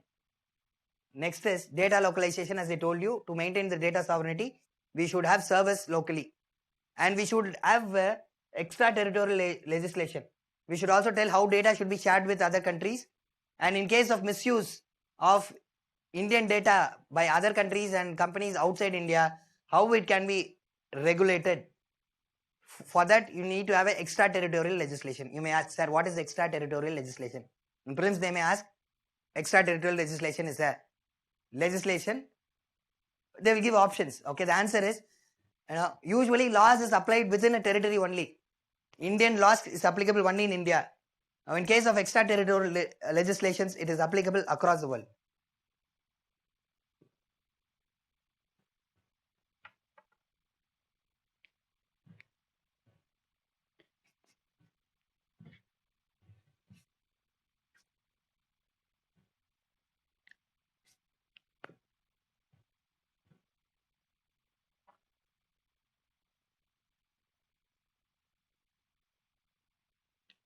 Okay, then opt-in versus opt-out provision. Okay, you may be thinking what it is. See, nowadays, okay, whenever we download an application, app, or whenever we access to some social media, whether the company can take your personal information, you are not deciding. Okay, it's taken for granted. Okay, if you open an account, if you download an app, it is taken for account. Okay, that you are agreeing to share your personal information with the company. Okay, it is not like that. They will ask you whether we can access your, see, some apps when you download, they'll ask, right? whether this app can access your contacts, access your camera, access your video audio. Okay, that is opt-in provision, which means you can opt in. Default, we are not allowing the app to take our personal data. Consciously, we are giving the approval. This is right. But many social media, no, they are following opt out, Facebook and all. Now, if you want to delete your Facebook account, no, you have to make a research in internet. Okay, because compulsorily they don't allow, they are hiding somewhere else, okay, that you cannot delete the account. Okay, for tough thing to do. You will get every other option except that. Okay, and they will confuse between deleting and deactivating. Language play. Okay. So Facebook, I am just talking about Facebook only. Here, there is no, they are not following opt-in option, opt-out. You have to search for the setting, go for the settings, and then you have to opt out. Otherwise, defaultly, Facebook thinks that it can use your personal data. Okay. Cambridge Analytica, you know, a company which is taking our data from Facebook and it is manipulating elections across the world. India also, 2019 election, it was accused, okay, 2014 election, 19 election, that this company was assisting political parties to identify the mindset of the voters and to influence the voters through social media. Okay, so nowadays the elections are won, okay, not in electoral booths, but in social media, social platforms only, especially Twitter and Facebook.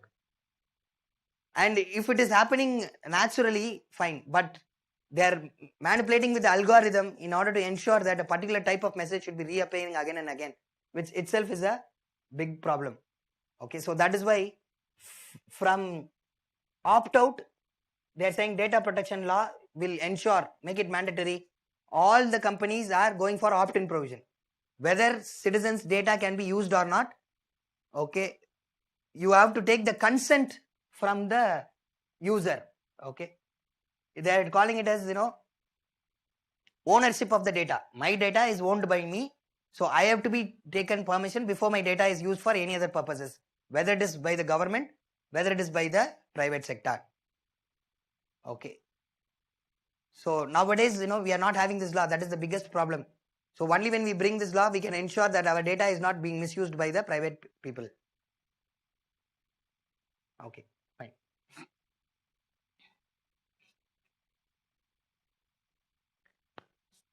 Now, with respect to this one, information asymmetry is there. See, this means that an ordinary person does not know law. He does not know the legal remedies, but companies know. So companies are at a advantageous position. They can easily exploit the user. Okay, so Facebook, Mark Zuckerberg, you know, when Facebook, this Cambridge Analytica issue came up, the Senate of USA, the upper house of USA, they called him. Okay, called him and asked, okay, why are you doing this? Okay, so he gave a reply, no, I'm respecting the privacy of individuals. So please, you know, read the privacy policy of Facebook. Terms and conditions of Facebook. How many of you have read that? Okay. It will be like Greek and Latin. You will understand nothing. It is difficult than the provisions, you know, the wordings of our constitution. We will say that Indian constitution is worded so complexly. But you have a document that is more complex than the constitutions of the world, than the laws of the world, that is Facebook's terms and conditions. Okay.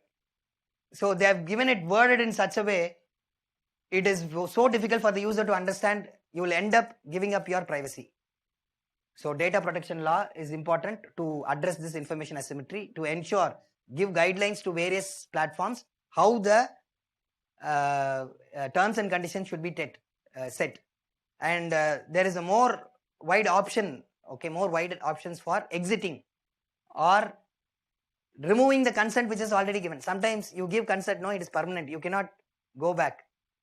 Okay, so these things and all, they are doing it because no law to regulate. So the law should come there to ensure that the citizen, the person is always having the right to come out or exit the privacy settings. Okay, and here, this is where we have to talk about the right to be forgotten. There is a right called as right to be forgotten. This is a moral right. Right to be forgotten is a moral right. The courts are discussing it. Okay, in recent cases, they've talked about, yes, right to forgotten should be treated as right under right to life. If they ask, right to forgotten will come under which right? It is right to life, Article 21. What is this? Right to be forgotten from the social media. Okay, I've given you the terms. They may ask, what is right to forgotten? They will give options. Okay, so these are the options. Please copy down fast, then I'll discuss.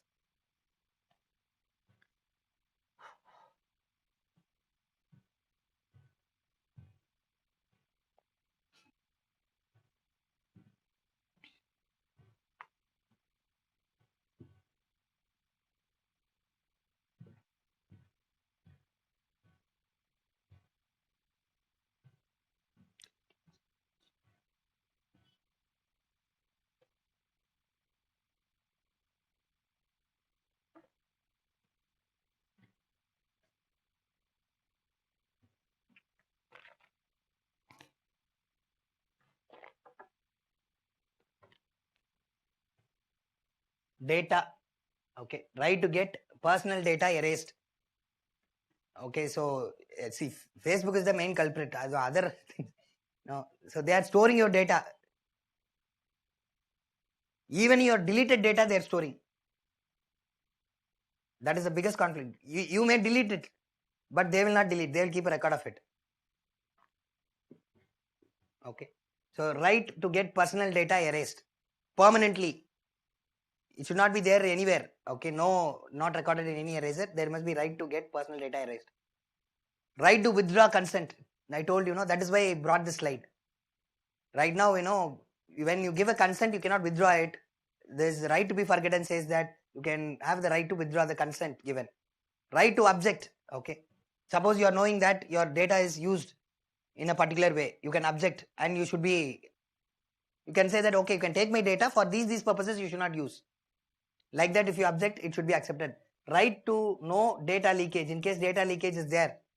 For example, Yahoo mail, once it happened, there was a major hacking and most of the mails, including the vice president of USA, they hacked the mail. Okay, before the US elections. Hillary Clinton, because of that one reason, she lost the presidential election. Okay, who hacked? You already know the culprit, the Russians. Okay, under Putin. Okay, it was there in the media. Okay, it was there in the media. This is alleged, and hacking was actually happened. Okay, that was accepted even by the Yahoo organization, and most of you shifted to Gmail. Like nowadays, you are shifting from WhatsApp to Telegram, because of WhatsApp policy. Okay, it happened. Data leakage, if it has happened, it should be said. So people can secure their data. They can end their accounts, okay, or secure their accounts in the social media. Right against disclosure.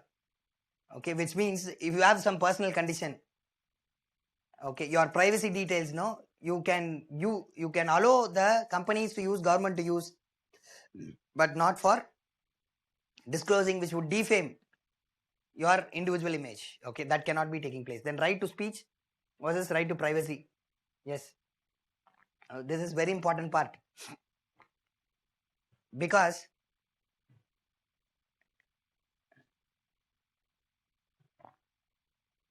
you are having this right to speech. Only when you have data, you can speak. Freedom of speech and expression requires information, right to information. When you say right to information is required, it affects right to privacy. So there is a conflict always. They're saying that right to speech and right to privacy is contradictory.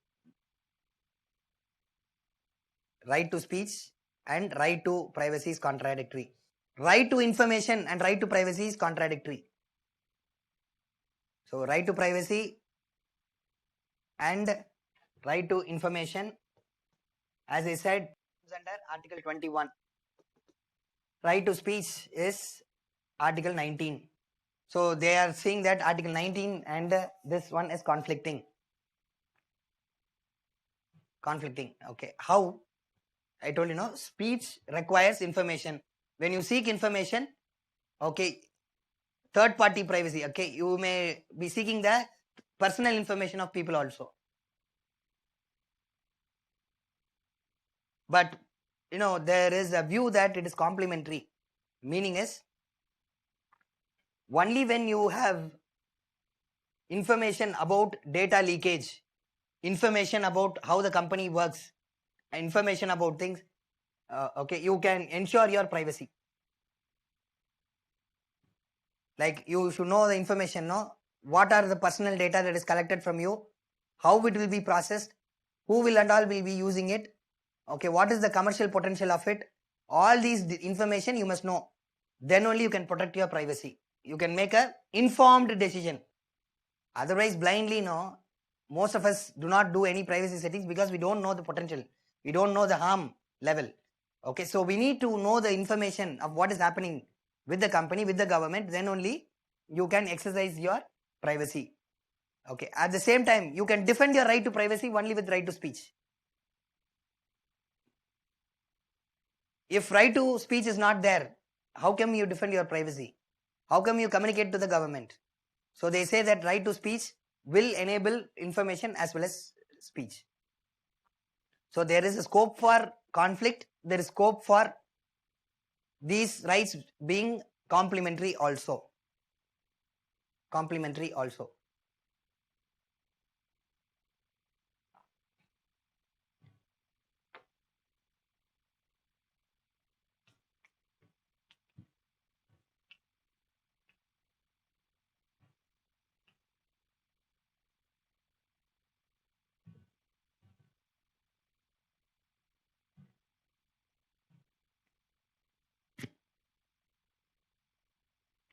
Okay. So fine, no? I think this you have understood. Next current affair. We have done with it. Okay. So the other thing is, I know already we have done. Okay. The data protection law will set up an independent regulator, not the government. So they will decide, how people's data is used. They will provide information to the people. Okay. And ensure these companies are going for opt-in option. Okay. So independent authority is required. If you allow the government to do it, what will happen? Government will selectively protect some data and selectively use data to political opportunism. So independent regulator, penalty and compensation for misuse of your personal details. Okay, so these things will be dealt by a data protection law. Okay, fine.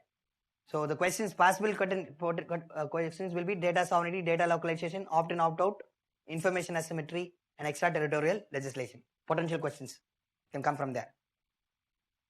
Okay. Then preventive detention law, Unlawful Activities Prevention Act, which is in news. Okay.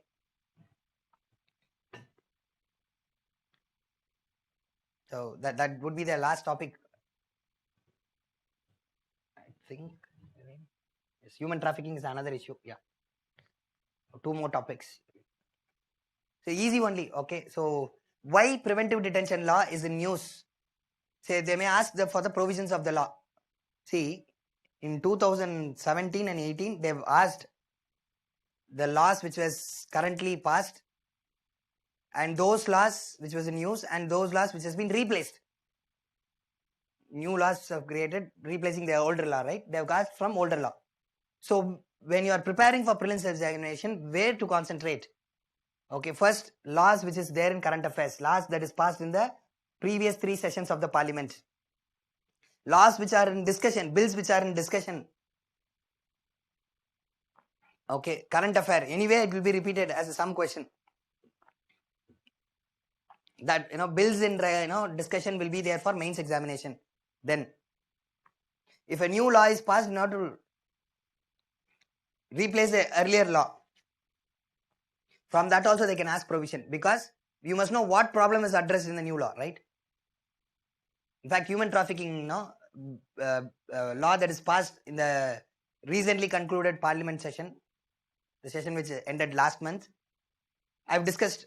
Okay, I'm going to discuss in such a way, what was the defect of the previous laws and bills and what has been addressed in this law. So you can get potential question from both sides. Okay. So when Money Laundering Act was replaced by the other act, the new act, the question was from the previous act. What was the defect in it? Okay. Right. Come here. Take note. Easy only. Okay, the person can be kept in prison if Unlawful Activities Prevention Act, if case is filed, the person can be kept for 6 months in prison even without filing a charge sheet. Okay, in other cases and all, the law will say charge sheet should be filed as soon as possible. Okay, so primary investigation, evidences, sections of law that is applied, those things have to be applied. Okay. FIR is different. FIR is the first information report immediately after the arrest. Charge sheet is a comprehensive, allegation and accusation of the act with evidences.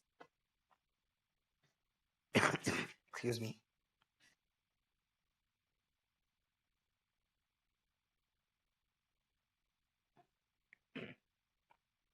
No bail. Ironically, it is not even a non-bailable offence. It's a no bail offence. There's a difference between non-bailable and no bail offence. Non-bailable offence means there is a chance for bail at least. Here there's no chance for bail. Recently, one Reverend Father, Father Stan Swami, he was arrested under UAPA and he died in prison itself. Okay, so it's because no bail. The courts refused. The Mumbai High Court has to interfere to allow for a medical treatment.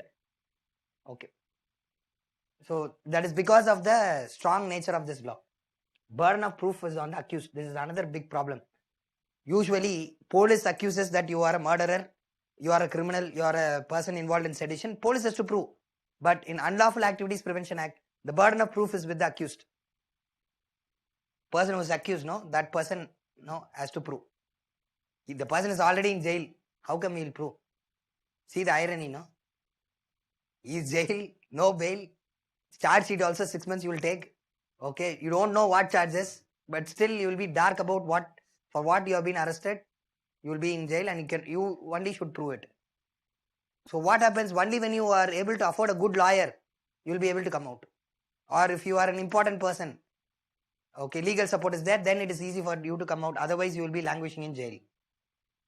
Police custody, 30 days. Usually police custody should be 15 days only. Police remand of custody.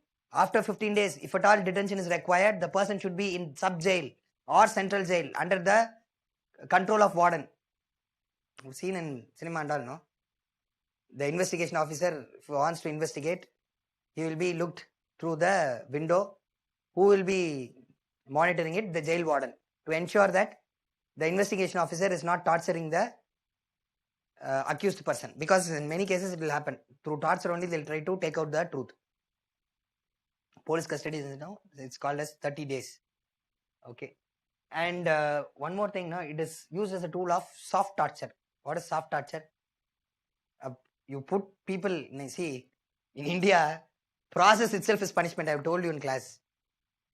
Okay, you just file a criminal case on an individual. He need not be a wrong person. The process itself will harass an individual. Okay, so we have a scientist, Nambi Narayan. We filed multiple cases against him. 30 years he has to, run from one court to another in order to prove that he is innocent. And one more thing, have you ever experienced hell? Not possible. If you want to experience hell, go to Indian prisons. Okay, you can't even live for a day. Okay, so you have to eat in the same room, and the morning course, shitting also should be done in the same room. There is no doors. Only high-level prisoners will get good treatment, but prisons in other countries are far more better. Okay, that is why you accuse a person wrongly, put him inside the prison for 6 months, make him sleep in a wooden, a concrete a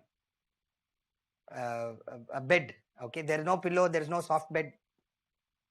If you have done wrong, okay, just because you are a political opponent, you can easily be put inside the prison. Okay, so don't ask me to give examples and all. Fine. Okay. So, Unlawful Activities Prevention Act. Once again, what is the solution? You know the solution. Already I told you, So, Unlawful Activities Prevention Act is required. Why? Because if you want to stop terrorism, if you stop a communal riot, what if there is a sleeper cell? They're going to, involve in a bomb blast. We need UAPA. And we cannot, do away with. At least when you have Unlawful Activities Prevention Act and you have necessary steps to take or necessary steps to prevent misuse of the law, then it's safer. A law is better than no law. A law is better than no. If law is not there, what will happen? Government can act anyway. Okay, there is no control. When law is there, you can put in measures for protection. So Indian government, in order to counter terrorism, insurgency and other things, we require Unlawful Activities Prevention Act, because other acts, TADA Act, Terrorism and Disruptive Activities Act, we have allowed it to go. We have allowed it to lapse. Likewise, this one, POTA, Prevention of Terrorism Act, that also has been scrapped. So we don't have a law to stop a terrorist activity or terrorist financial activity, money laundering and all. So in that case, this law will be useful. But what we have to do, we have to ensure that it is not misused. So the previous suggestions we saw earlier.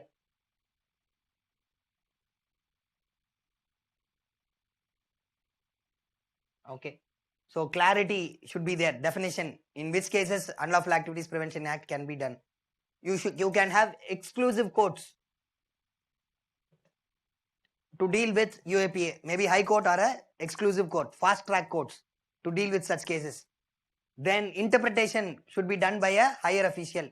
Same. Okay. All these, whenever your Article 21, 22 is violated, this same solution can be written. Okay. So I think after the class is over, you can copy down. Okay. What are the measures? I've told only additional thing, that exclusive courts can be used. Okay. In Unlawful Activities Prevention Act,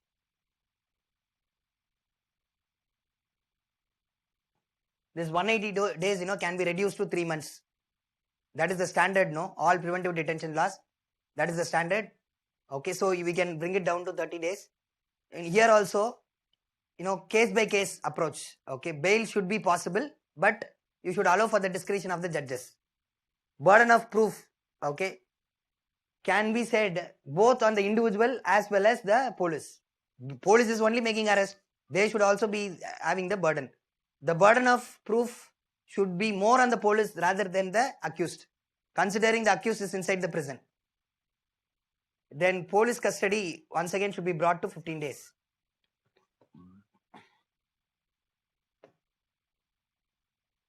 Okay, it should be brought to 15 days. Soft torture, to avoid that, they should be treated as A-class prisoners or B-class prisoners. Or you should have exclusive custodial areas, okay, to keep these people. Because their crime is not proven and they have not done the crime, okay. So why can't you treat them as A-class prisoners? Okay, differential treatment is always possible. Immediately, in the long term, all the prisoners should be treated in an equal way, okay. You should not have. And systematic reforms, both in police, investigation, prosecution as well as judiciary, in order to ensure the soft torture is not done. Got it? These can be additional points.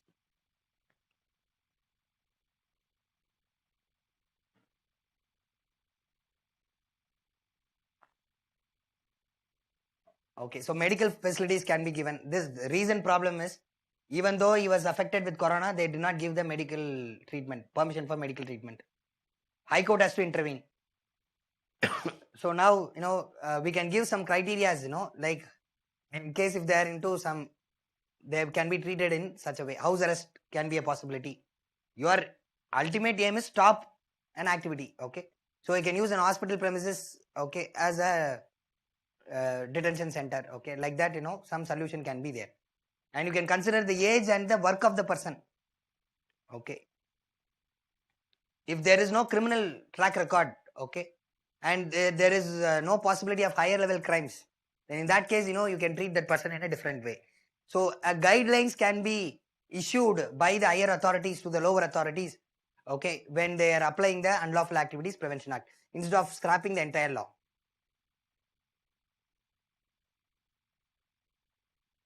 Okay. Next, finally, we have to talk about Article 23, human trafficking.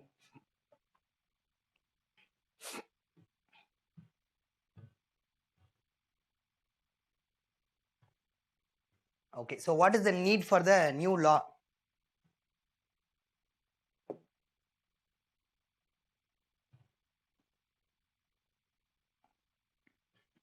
See, first, the existing laws are penalizing in nature to prevent trafficking. That is, after trafficking happens, after exploitation happens, whoever is caught, no, they will be punished, only penalizing in nature. And the punishment is very less. Okay, there is no difference between, first time offense and repeated offense. Okay, so it is penalizing and it is narrow in penalizing.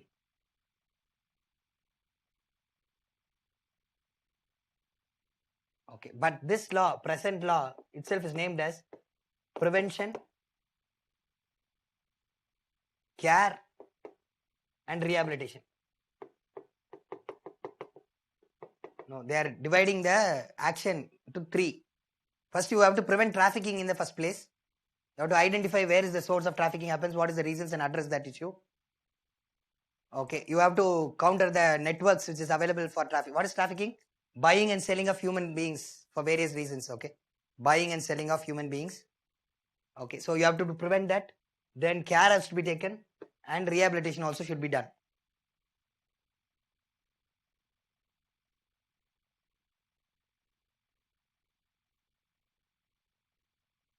Okay, fine.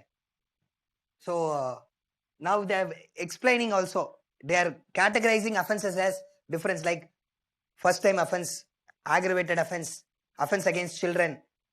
Okay, and the way, the intensity of offence, punishment is different. So you can deter people from involving in repeated offence.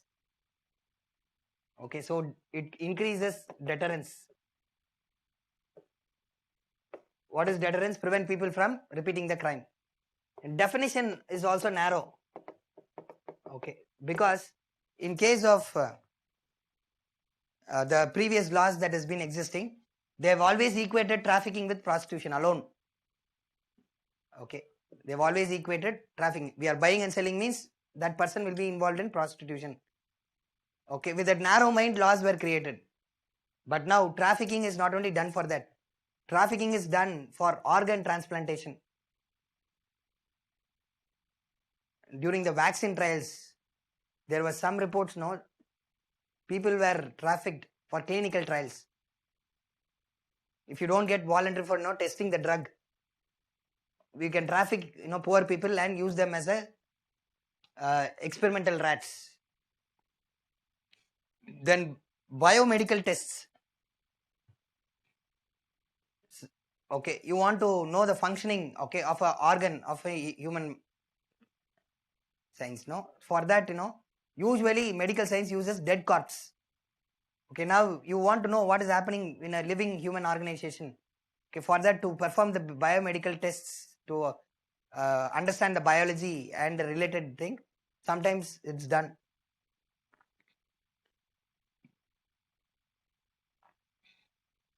Okay, test on this energy boosters and all there, energy boosters, some food products, which promises you when you drink a cup of this energy booster, the next day you will grow 1 feet taller. Okay, and sometimes like you become a bodybuilder and all. So these has to be tested, right? Okay, so these are called as biomedical tests. Then for begging purposes also it is done. Begging, okay, to put people into begging, trafficking is done. Slaves, okay, sex slaves and domestic labor, okay, domestic labor. Okay, and in bonded labor, construction work and other thing. Okay, so trafficking is a wide thing. Okay, so since the definition is expanded now, expanded definition, you are able to counter the problem.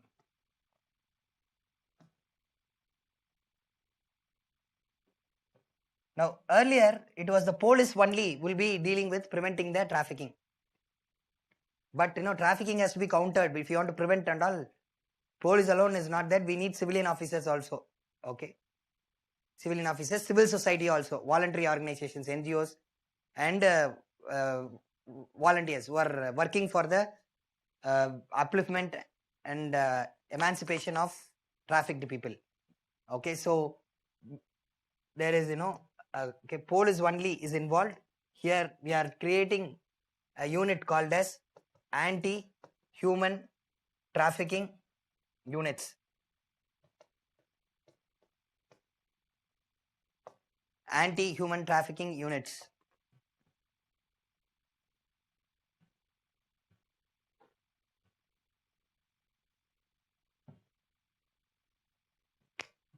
Anti-human trafficking units.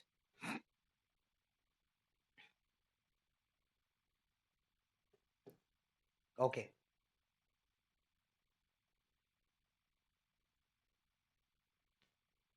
From the Home Secretary, district offices, no, and anti-human traffickings will be at the national level, state level, district level. So they have given details who are all will be the members. I'll just put it. Civilian officers, okay, IAS officers will be there. Then police officials at the rank of IG, at the rank of IG will be part in the state level. Okay, in the district level, SP will be there. Then civil society organizations will be given representation. Okay. Now then, what happens is here one problem, they have not included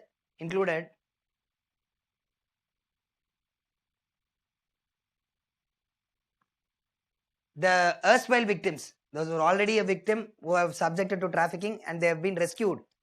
They are in a better position to tell you, okay, how to identify the place of trafficking, where trafficking carries out, what is the process involved, how to give rehabilitation, what will be the psychological state of mind of the person subjected to trafficking. Everything, no, they only can. This year's theme, do you know, International Human Trafficking Day, no? It's been celebrated recently. What is the theme? Can you tell me the theme? It is in current affairs.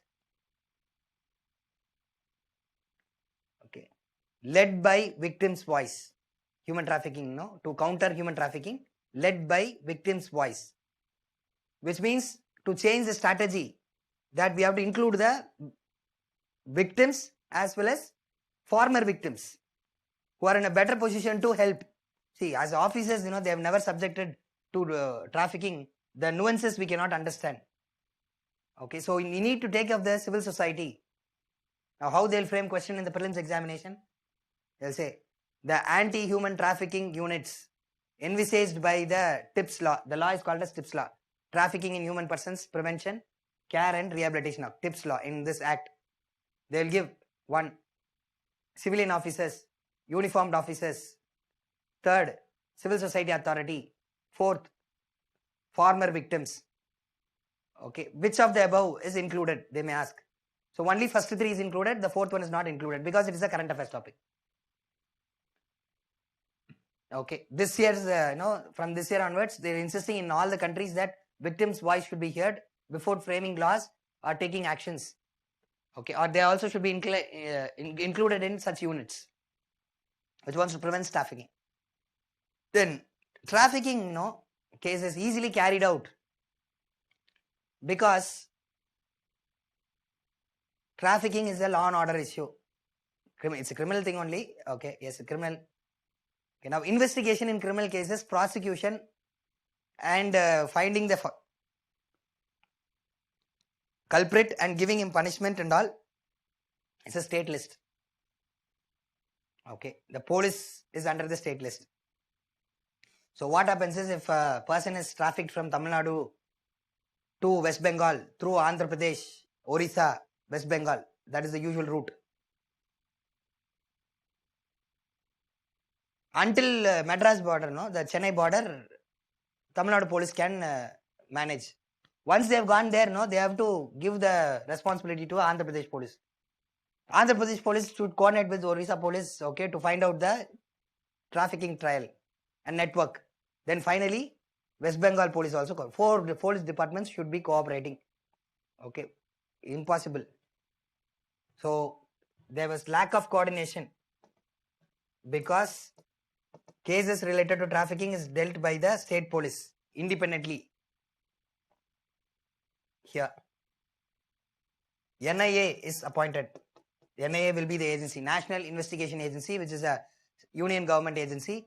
They will take care of anti-trafficking efforts. They will coordinate with the anti-human trafficking units and will prevent.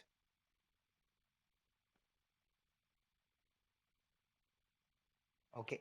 You may say that it is affecting the federalism. But remember, NIA will coordinate with the DGP of the state. So there is no violation of federalism, rather it is a cooperative federalism. Human trafficking is a national level problem and it has international ramifications. For example, Nepal, West Bengal, Bhutan, Bangladesh. Okay, high intensity of trafficking takes place in that area only. Okay, the traffic is higher. Okay, more number of cases is there. Okay, so that area, there is a specific area in Calcutta where prostitution is carried out in a very legal way. Not legal way, we say very formal way, in an open nature. Mumbai also. Okay, so now the major reason why it is Calcutta, because Calcutta is in the confluence of Nepal, Bhutan, Bangladesh and India. Okay, border. So in that case, which agency can better coordinate with international agencies to prevent trafficking? International agencies to prevent trafficking? Only National Investigation Agency. If 28 state police individually have to contact the Interpol, it is a very tough process. I'm not saying it is impossible, but it is very tough. But when you have a national organization doing it, the process becomes easier. That was the reason why we are not able to stop trafficking effectively. Now it will be efficient. When we coordinate the efforts, it has become efficient now. Okay, so we must welcome this measure. Okay, so NIA is involved. It is example of cooperative federalism, not against federalism. You must remember. Okay, then transgenders is treated as a separate gender. Earlier, transgenders usually trafficked. You know their social condition. Usually they are driven away from homes. So transgenders is those people who are vulnerable for trafficking and exploitation. This organized begging and all taking place, no? The irony behind this organized begging by the transgenders in trains and other things is, they have to share their money with the mafias. Some are doing it independently, some are doing it with mafias. Okay, it gives them protection. So here, okay, transgenders have to be treated differently. And when you rescue them, you cannot put them in women's protection homes, right? Women's protection homes you cannot put. Okay. Whereas now transgenders will have a separate care centers, separate rehabilitation centers. Okay. Now this law is also talking about creating more care centers and rehabilitation centers.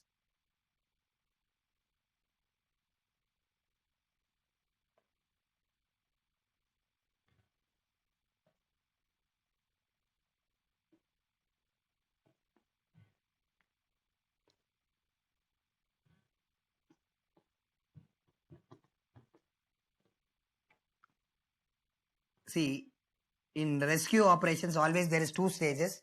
One is immediately you relieve some people, you should treat them differently.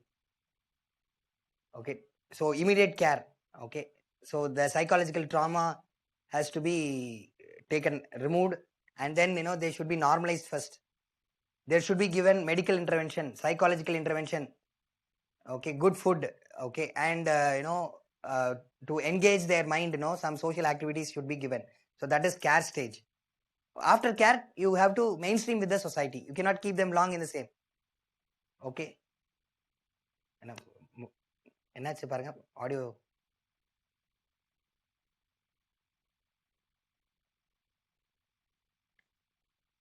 Now is it audible? Is it audible now? Yes. From where you were not able to hear me? Because I was in a flow. Second pointer. இதை chat boxல சொல்லுங்க. Yeah, put it in the chat box, no? So we have people from all over India.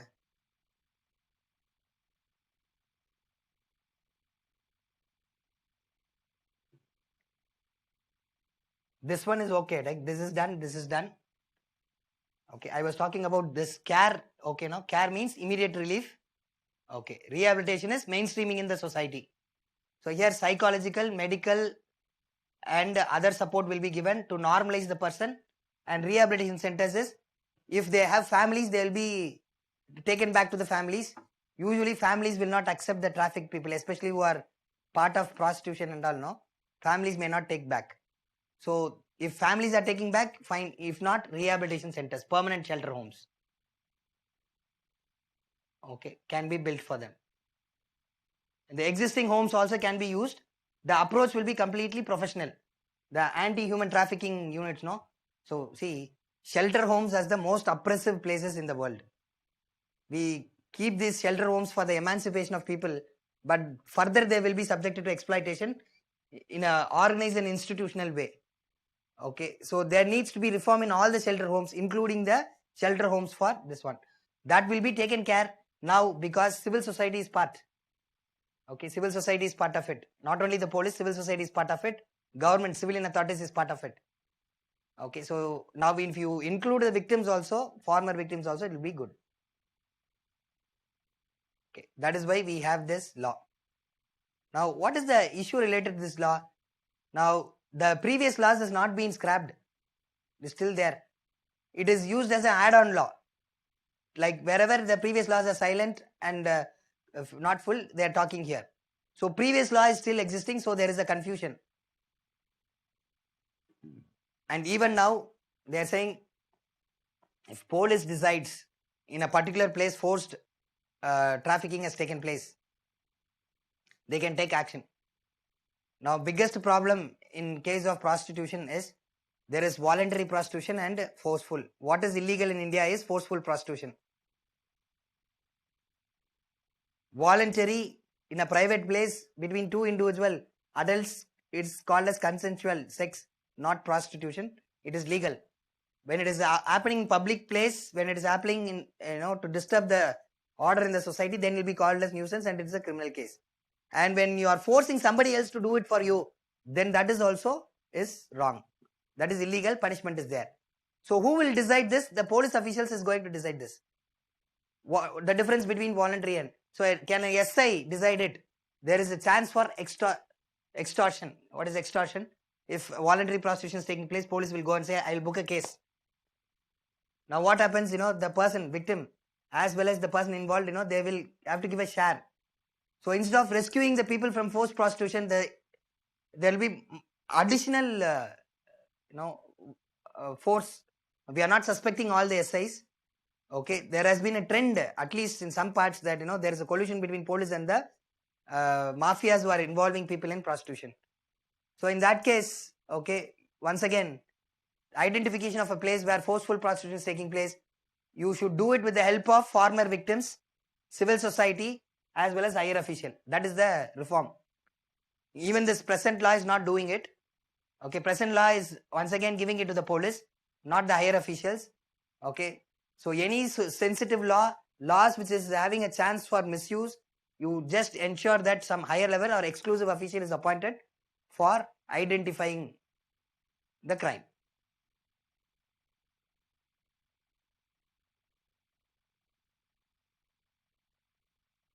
Okay, fine. So this one, definitely you can expect a question related to the trafficking law. Okay, so I've given you all the points, okay, which is exclusive for the present law. Okay, I think you can handle this in the exam if asked. Okay, so for your reference, you can refer to Prevention of Immoral Trafficking Act 1986, Prevention of Immoral Trafficking Act, sorry, 1956. Year, why? Yes, just it's not flashing in my mind now. It's around that time only. Okay, so that one, and you read the present law. Okay, for better understanding. Okay, so usually you may be asking what is the source, sir, to go and read the law. Whether we have to go for the draft law or sorry, the entire text, bare text. Okay, it's not possible. I suggest to visit prsindia.org. There is a website called as prsindia.org.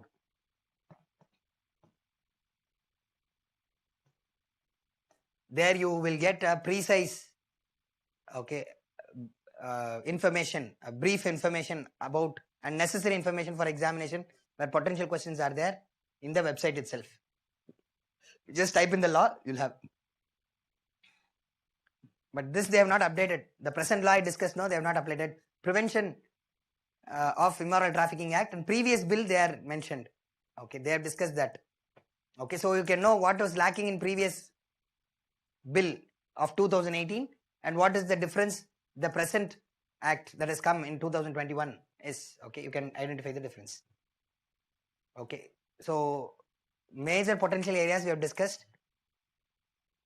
Okay, with related to regulation of religious institution and all, there may be a question because in some states they are started to create departments to do that, but it's not intensively coming in the paper, so I am not touching that part. Okay, right to education and prevention of child labor also potential areas. Okay, so I request you to read Prevention of Child Labor Act, no, the amendment that is done in 2016, and Right to Information Act.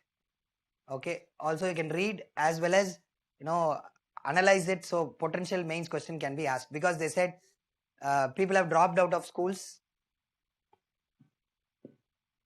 Many people have dropped out of schools, and then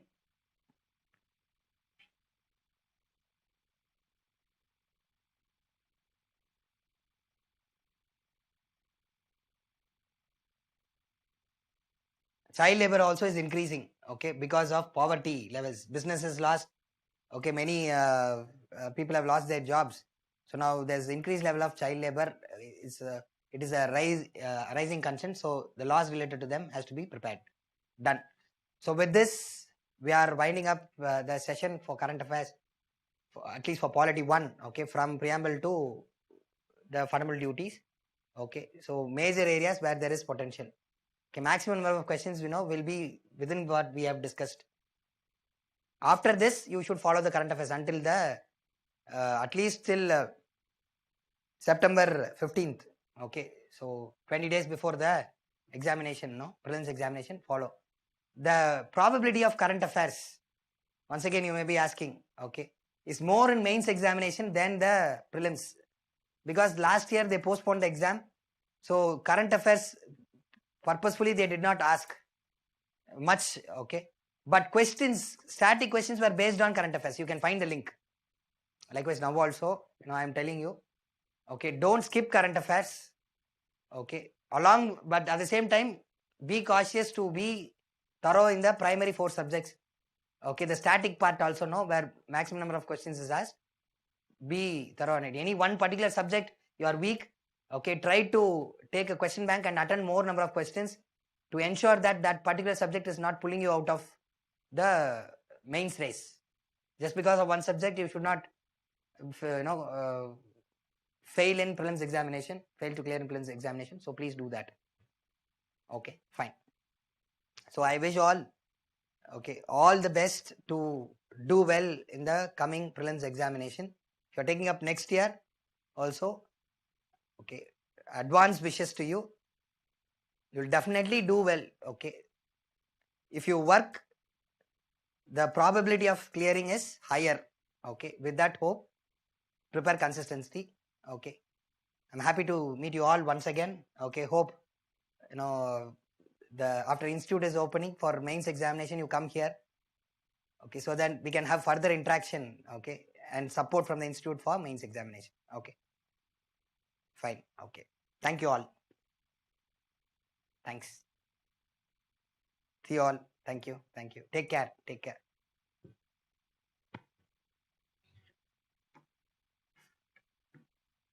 Recording stopped.